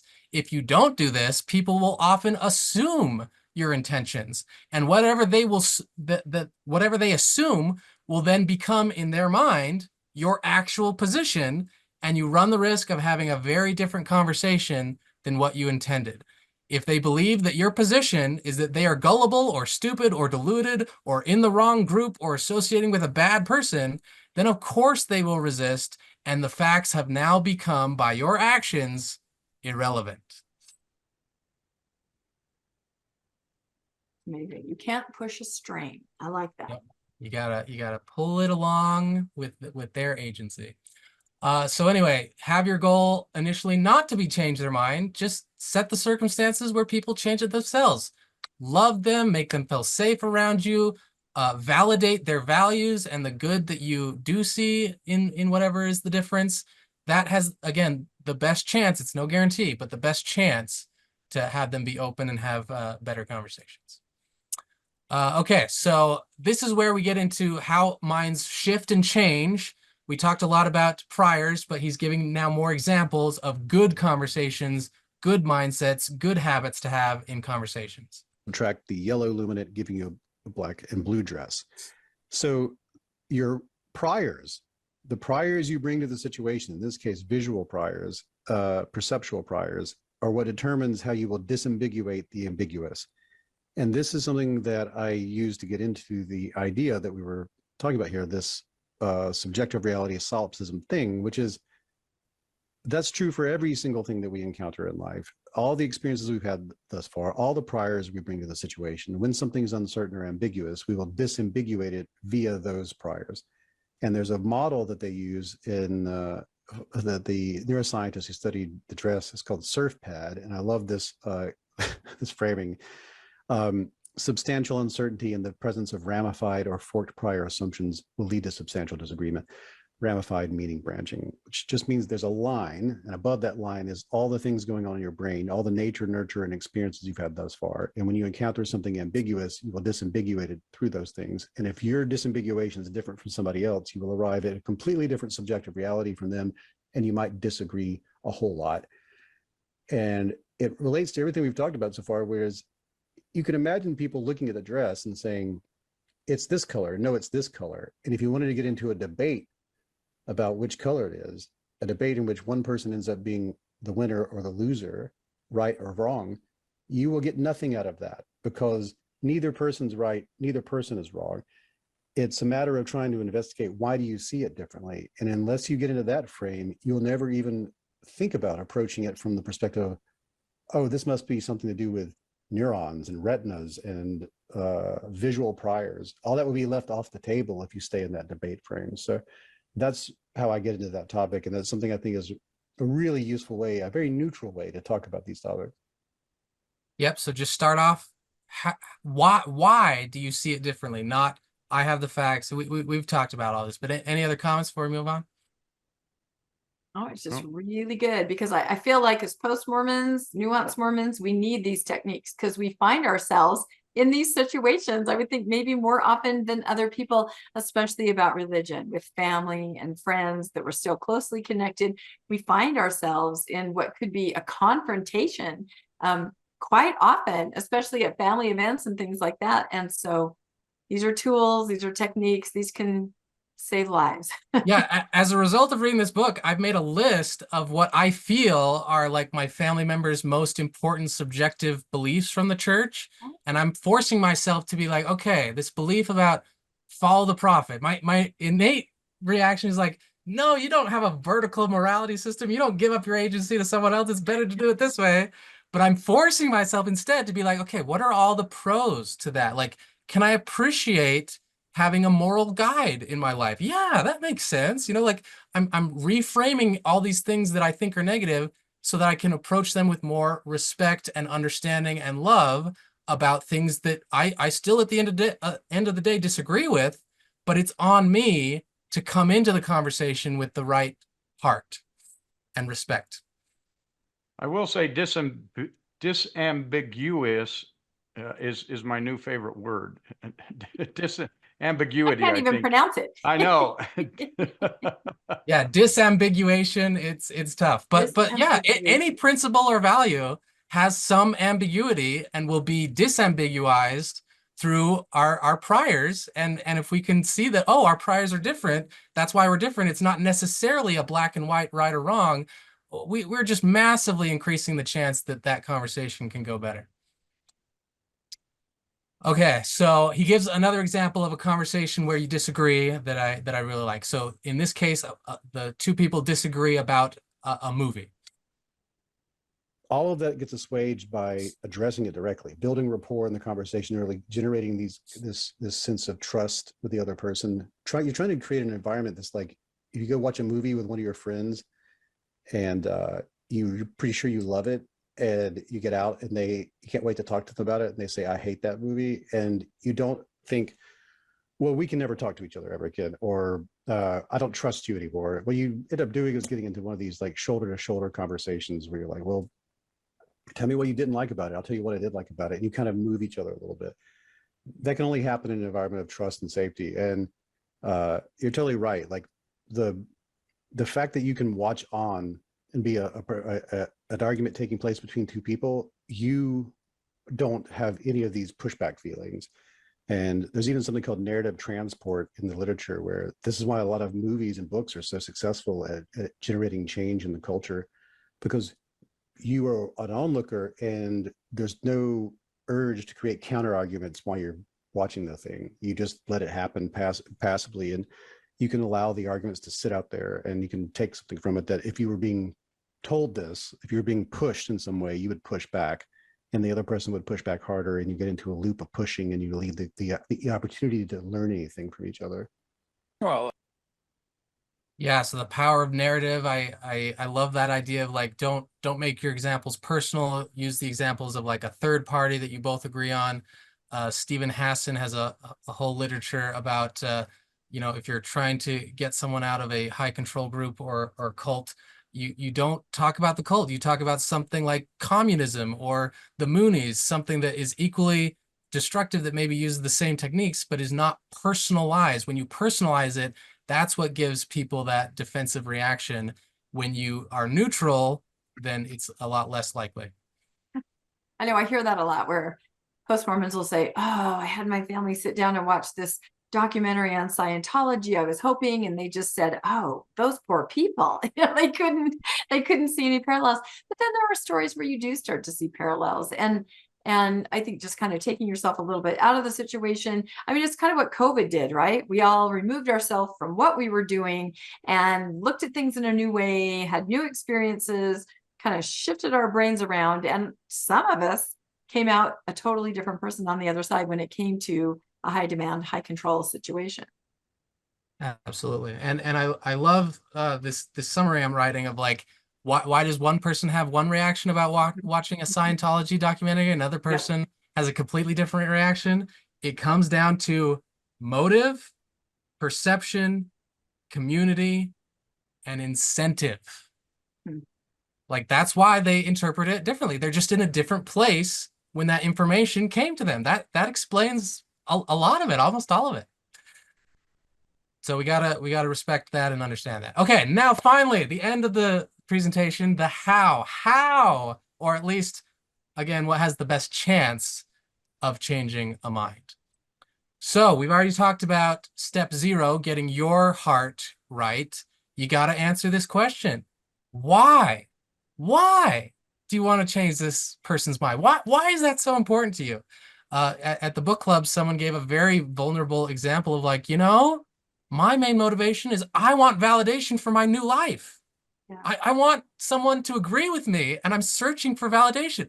That is a huge self-awareness insight, that if we can all have those kind of insights before we go into a conversation, I mean, holy moly, how much better would it go if you really were in tune with yourself to that actual degree? I mean, that's just mind-blowing.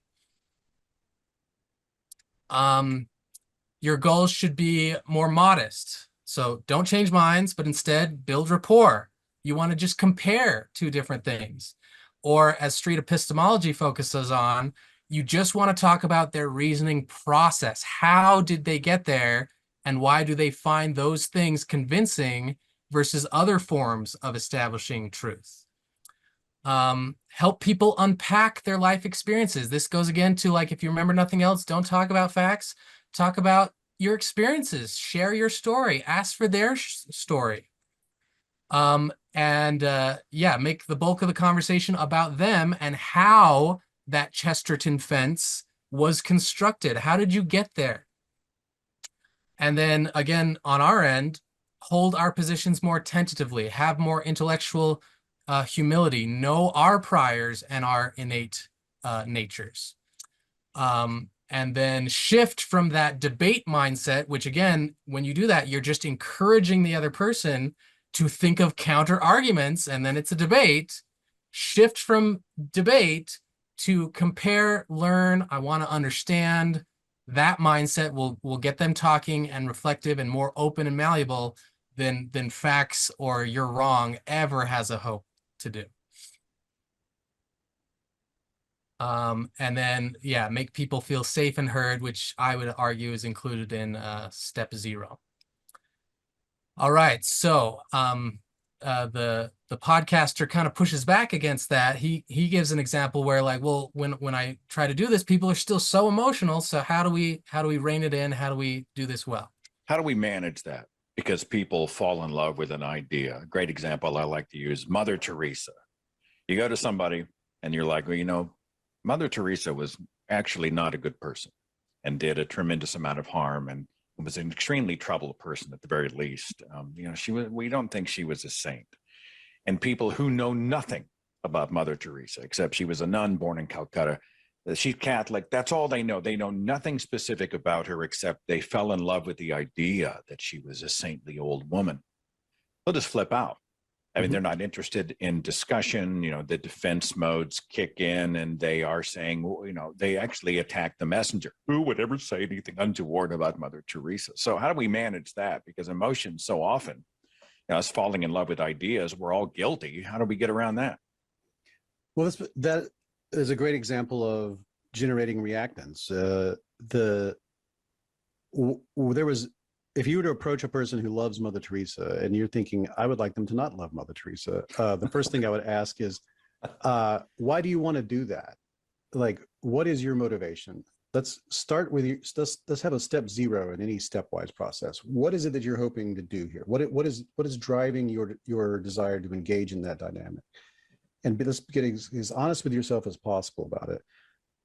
Are you trying to reduce some sort of harm? Are you interested in that person having very accurate beliefs?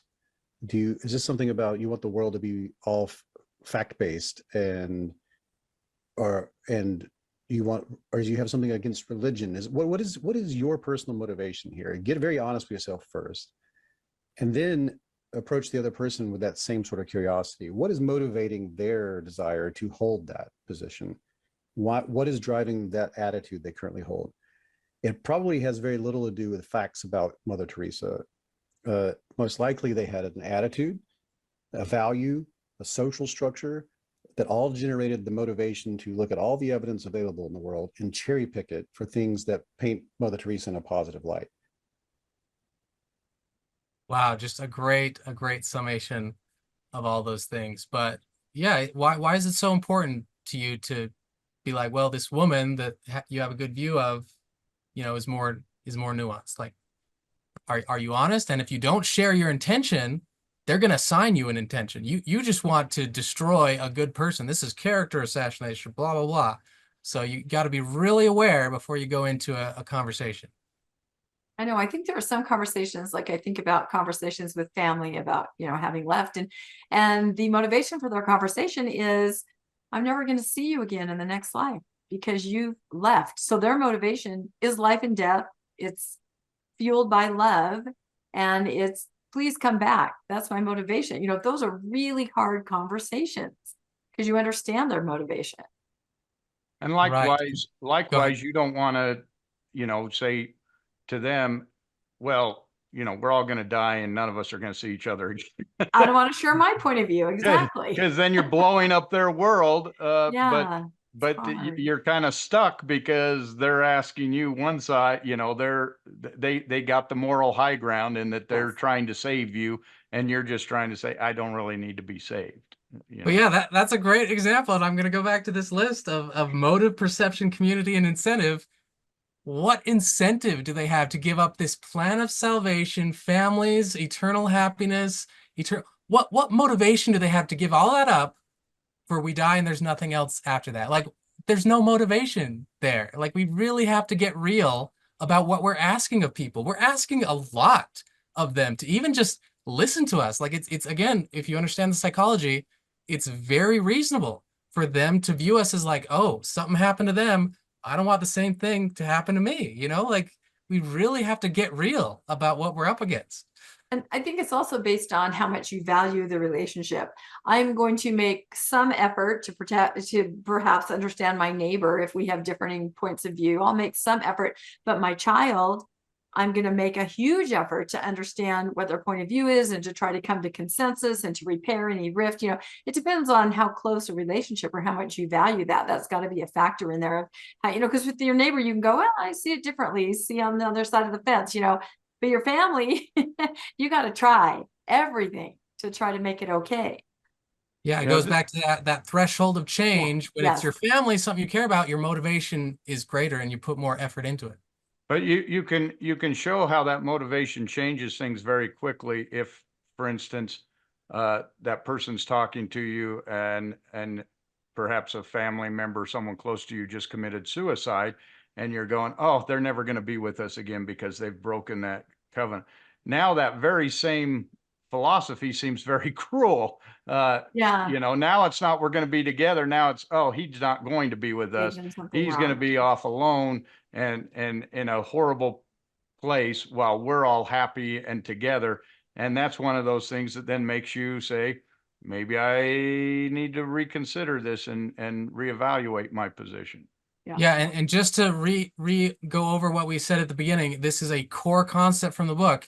That's a perfect example of assimilation versus accommodation. Even if someone in your life dies by suicide and you have this questioning of this doctrine of, oh, am I not going to see him or not? Like, there's all these things that will either make at the end have you assimilate this new information. Someone in my sphere that I cared about committed suicide, or maybe if they were really close to you and, this doctrine really subjectively bothers you, that's when accommodation happens. But unless that personal, it's different for every person, unless that personal threshold has been met, then assimilation, that, oh, everything that I believe is still good, even with this new fact, is the more likely outcome. All right. So there's a few methods the book goes over of the best ways to have mind change conversations. The first one comes from the LGBTQ community in Los Angeles, and it's called deep canvassing. Here are the steps. We could literally go over this for many, many hours, but I'm just going to give you the steps and a few resources that you can to practice and learn more. So deep canvassing, step 1 is establish rapport. Assure the other person you don't want to shame them and get their consent, and you just want to explore the topic and their reasoning on the topic. People love to give their opinions on topics. Ask how strongly they feel about an issue on a scale of 1 to 10, and then share your story or a story of someone affected by the issue. Ask a second time how strongly they feel, and if the number moved, ding, ding, ding, focus on that. Why? Why did it move? And once they've settled, ask, why does this number feel right to you? Once they've offered their reasons, this is crucial in my limited experience in this, repeat back to you their reasons in your own words. That's like the moment of the conversation where it's like, you get it. If you can get a conversation to have a person say, you get it, that's when you know that this is a good, safe conversation. That person trusts you and you're actually having an open mind and a two-way conversation.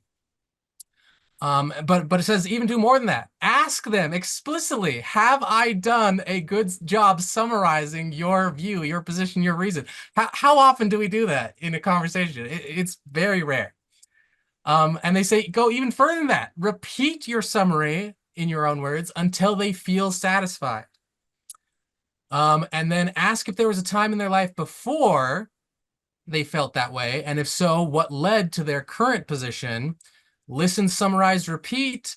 briefly share your personal story of how you reached your position, but don't argue with their reasons. Because again, we learned from that clip, when you argue, what you are mechanically in a conversation doing is you are saying, I'm going to invite you now to give me counter arguments. You don't want to do that. I mean, if you want to argue, fine, but just know that that is what triggers in a brain when you do that. When you argue with them, you are saying, give me your counter reasons.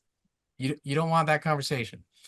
And then ask for their rating a final time, wrap up, and wish them well. So that's deep canvassing. Any thoughts or comments on that? Well, I'm trying to think if there's a time in my life where I was deep canvassed in a conversation. Now that I see, I think some of us do this just kind of naturally, at least some parts of it. I mean, if you care about the person that you're talking to, but I love the idea that you just keep checking to see how they're feeling about the conversation, where they might be at, and then kind of tailoring your responses to that. I think that's a good technique.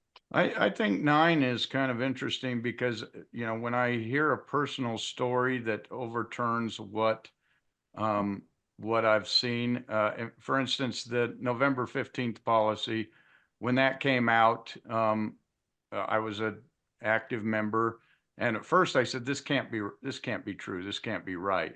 Then I listened. It doesn't fit into your current model of what you it didn't want fit to into do. the model. Like, man is not punished for man is punished for his own sins, not for Adam's transgressions. Your Precisely. prior. Then the brethren came out and said, oh, this is the reason why. And so I said, okay, but then I heard a story of a woman who was, her husband was gay and left and married another gay man, but he still was a believer in the church.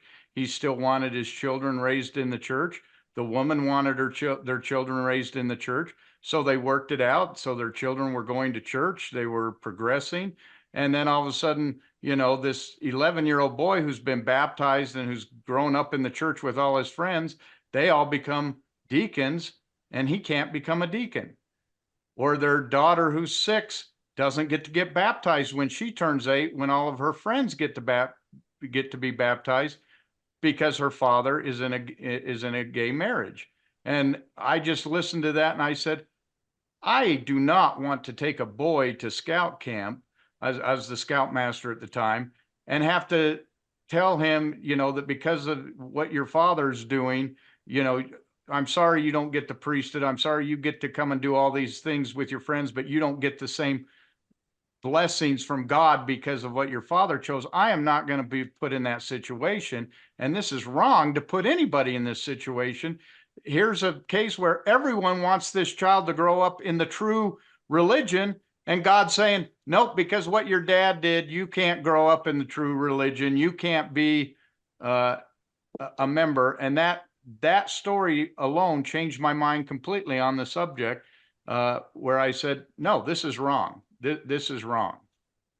Yeah, and that is a beautiful illustration. Again, I know I'm repeating myself, but just if people really understand this process, things will go so much better. So for someone that's not Landon and he hears about the 2015 policy and it's like, okay, I don't know anyone personally that's gay or in that situation, assimilation is really easy. To try to do a metaphor, I've been working on this for a couple days. It's not that great. But like assimilation is like you have a table set for a big family meal, and assimilation is like, oh, this detail that doesn't affect me very much, that'll go just in like this side dish in the potatoes over here, and I'm just going to avoid the potatoes for this meal. That's assimilation. It doesn't affect you that much. You're just going to make it be part of your worldview, and it's still on the table. But your story, Landon, is like, no, like I'm not going to do this scouting thing. This really affects me. Accommodation is like, okay, we're going to change the layout of this table. We're going to introduce a chair at the table for this new belief or this change we're going to make in our life. You've actually changed something about the layout of how you think and accommodate things. That's accommodation. You've actually, changed the setup of your life. I don't know if that makes sense, but I just love that story to teach the difference between those two one more time.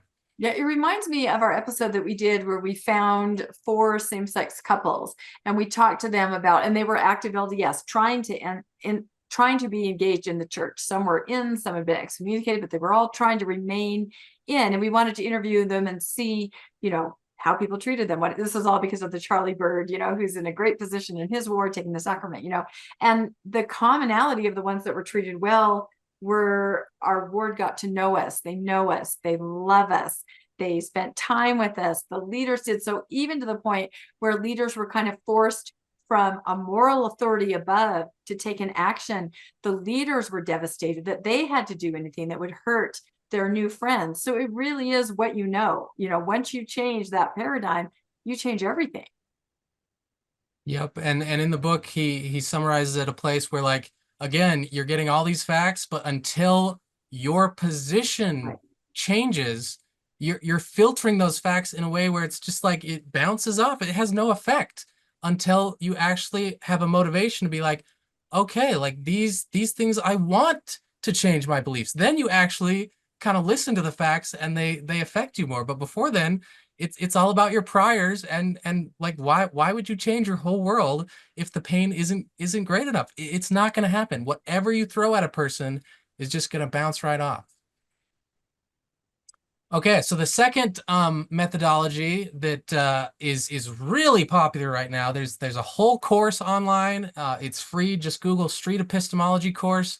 There's like several different modules. It'll walk you through exactly how to do it. And I've gone through about a third of it. It's really well done.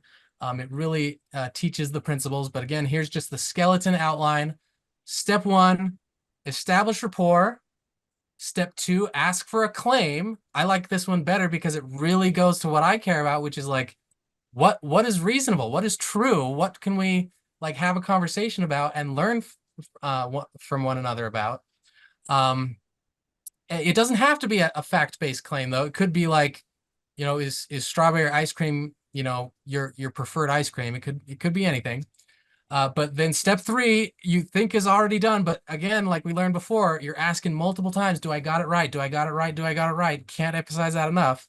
You confirm that you've got their claim correctly to their satisfaction. And then again, like we were talking about earlier, no one really does this naturally, but if you incorporate this has a dramatic effect on actually transferring proper meaning and keeping things at a level where progress is being made. You clarify your definitions. Any big words that is on that topic, you clarify beforehand. I've actually done this formally as part of the course and before there was a course, because again, I love, researching life-changing things. This got on my radar, so I've had a few conversations like this. And you before the conversation happens, you ask yourself, what are all the words that could be misinterpreted that we can define up front? It takes a while to do this, but it's very worth it. Then you ask them straight out, okay, so we have your claim. I've got your claim right. We know the words we're going to use and what they really mean to you. So that's how we're going to use them. Then you ask, on a scale of 1 to 10, how confident are you in this claim? So I've done a claim about, do we have free will? The person gave a 7. And I didn't know much about a topic. And so I asked them, okay, why isn't it a 10? And they gave all these reasons of their own doubts about their own belief. Like I can't emphasize enough how monumental that is, because the first impulse is to say all the things you think about the topic. And what you're doing is you're generating reasons that then is inviting them to think of counter reasons. But when you ask them, oh, it's only a 7, why not a 10? Who's doing the generating of the counter ideas? They are. It's a 180 difference in how conversations go. And I could give you a whole bunch of psychology, because again, I'm a teacher and I research methods of how can I get them to remember the material. And one of the things I found out is if I can just get them to say the words in class, if they say the words, they have like a 300% better chance of remembering it on the test, just because it came from their mouth rather than my mouth. But I'm getting a little ahead of myself. So before you ask, why isn't it a 10, you investigate, like the Chesterton Fence, how did you get to a 7, and exhaust all the reasons. Well, this is why. And I like the idea of like, I can be more charitable to people because they're not really in control of their choices. They're just a product of all their past things, all these benefits to thinking there's no free will. And then ask the method they've used to judge the quality of their reasons. So that's what gets to epistemology. So there's consequentialists, there's rationalists, there's, social reasons, all sorts of reasons why people arrive at their opinions. But if you are focusing the conversation on how they arrived to that opinion, you're taking it away from the realm of like you're right or wrong and you're dumb or stupid. You're just investigating how they got there and their thinking about their own thinking. It has a much better chance of having them, really internalize any, nuances or weaknesses or benefits of their position. Step That reminds 8 me is, of Moroni's promise. It has to originate within your own mind, right? You're the one that has to talk yourself into it. yeah, you can't change another person's mind. They can only change their own mind. I mean, it sounds simple, but we go about it as if like, nope, if we just give them enough things that are important to us, then they'll think like us. And it's really naive. And like we talked about before, you go back and forth a lot on this. You listen, summarize, repeat. And then once you've really, come together and you feel understood, then you part ways by suggesting you continue the conversation later. And Anthony, the originator of this, often ends it with, keep thinking about your thinking. Like that's metacognition. And it's my personal belief that the more people think on a metacognitive level, the better their thinking is. You are literally changing that person's ability to think better in the future. That's why this is my personal favorite method. And then the last method they use, it's very similar to the other two. It's called the change conversation. This is more from therapy and psychology. You just build rapport, assure the other person you're not out to shame them, ask for consent to explore their reasoning process, ask on a scale of 1 to 10 how likely they are to do one thing or the other, in this case, vaccinate. If a 1, ask why would other people who aren't as hesitant be higher on that scale. So again, they're generating these reasons themselves and they're empathizing with people who disagree with them. It's a twofer on that one. And if it's anything above a 1, you ask why not lower, which again has the benefits that we've talked about before. And then finally, you repeat back their reasons in your own words so that they feel listened to and heard and seen, which is a basic human need, which I hope we all want to give each other in our future conversations. And that's basically it. Well, you changed my mind. No, that was absolutely amazing. I'm so glad that we got the chance to go through that in book club, and now we get to bring it to Mormonish. What do you think, Landon? No, I really appreciated this because it does make you step back. I'm sometimes one of those, when I get challenged, it's like boom, right back at you, rather than stopping and thinking, could they be right? Could they be right? And so, yeah, I need to take that and think through that sometimes. I like the example of the movie that you disagree on, because again, that's something that's okay. Yeah. I mean, I can love a movie. I'll talk to Landon about a movie. He'll go, oh, I never liked that movie. But that doesn't mean that we're going to come to blows over it. That's just sort of an innocuous little thing that you can share your true opinion back and forth and whatever. It doesn't matter if you disagree. Then, of course, there are different levels of conversation where life changes happen when you realize you don't agree. Like someone's in the church, someone's out, mixed faith marriage, that kind of stuff. So there are all kinds of different situations. This can lend itself some way more serious than others. And I think we recognize that for sure. Yep. And I went through the book one more time to find a really good quote to end on. This is from page 101. And I think this is just a great summation. He says, simply presenting challenging evidence is not enough. We must meet in ways that allow us to ask and understand how people arrived at their conclusions. We must see that other people are using their priors and processes so that we can then see what seems certain to us, to others, they see it a different way. We must accept that we live in different communities, even online, with different problems, different goals, different motivations, different concerns, and most of all, different experiences. We must admit if we had experienced what others have, we might even agree with them. Contentious issues are contentious because we are disambiguating them differently, unconsciously, and often not by choice. If we can see that, it can lead to what experts call cognitive empathy and understanding that what others experience as truth arrives in their mind unconsciously, so arguments over conclusions are more often than not a waste of time. The better path would be for both parties to focus on their processing, on how and why they see what they see, not so much the what. The science behind how brains go about updating their priors suggests this is true. In fact, it's how we've overcome every hurdle as a species that we've ever faced. It's literally how minds change. There you go. That's awesome. No, it makes me think of silos. I always say, oh, you guys are in a silo. And then I realize, I think I'm in a silo. You know what I mean? You just are. And if you can recognize that, you can kind of fight past that to meet somebody halfway. It's difficult. It really is, because silos are really comfortable, right? Everybody in my silo has my same point of view. Everybody. And maybe that's not the greatest thing either. I don't know. Do you have any final thoughts, Landon? This has just been amazing, Kendal. You are pretty incredible. I have to say, I think we'll have you back. Pick another topic. You're so good at presenting. This is great. We'd love to have you back. Thank you. Yeah, I'll take you up on that. I have a lot of topics. I'm guessing that you do. Like you said, you read all the time. Anything that you think our viewers and listeners, could benefit just like this from, we would love to have you come back. So it's been really fun. Okay, it's a promise.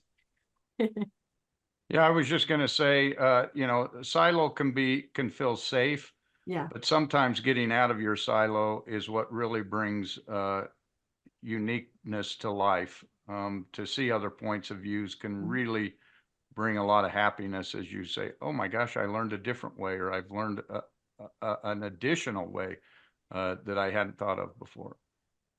Absolutely. And again, I'm doing all this research about faith crises. Like they actually explicitly advise, like, don't question things unless you already have a very robust social support. No. Like I just never thought about that. Like my life before was all about truth and facts, but in my own faith crisis moments, like before I found the people that are my better friends now, like the transition was so brutal, and I need people with my same beliefs. It's kind of interesting that is the way to transition, is you find a new silo. Like we're still all in silos.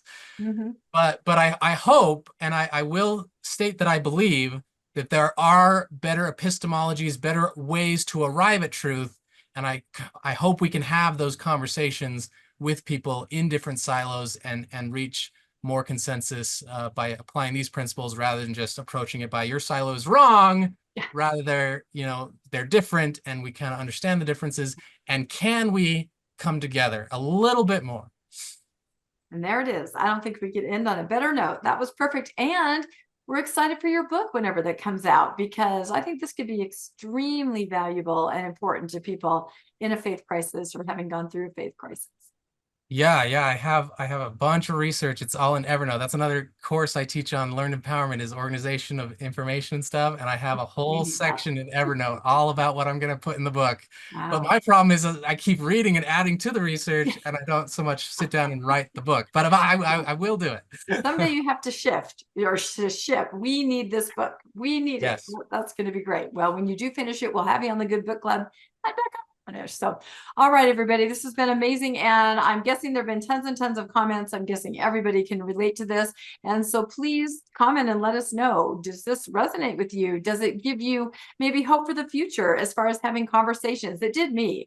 It made me really want to undertake some more difficult topics that I avoid right now, just for whatever reason, just to come to a better understanding of people. So please comment and let us know what you think or what your experiences have been in communication like that. Please like and subscribe to Mormonish Podcast. And if you'd like to be made aware of when new episodes come out, you can hit that notification bell. If you would like to help financially support Mormonish Podcast, you can always visit our links to donor box in our show notes. We recently became a 501(c)(3), so that makes it really easy to donate. donate, and it's all tax deductible, and to set up a monthly donation. It means so much to us, those of you that do. We just can't tell you how much we appreciate everybody, all our listeners and viewers. So thank you, everyone. And we also have links to our merch store in the show notes if you have a burning desire to have a Mormonish mug. Landon, where's your Mormonish mug? Is it not right by you? It's in the dishwasher. Yes. It's in a dish. They are But dishwasher safe. I've got this one Say here. that now. Yep. There we go. That's perfect. Anyway, links in the show notes. All right. Thanks again so much, Kendal and Landon. And we will see everybody next time on Bye. Okay, bye. Thanks. Thanks for joining us for another episode of Mormonish. We really appreciate our listeners and would love to hear from you if you have a story you'd like to share. You can email us at mormonishpodcast@gmail.com. You can also find us on Facebook, Instagram, and on our website, mormonishpodcast.org. And don't forget to look for us on YouTube and like and subscribe.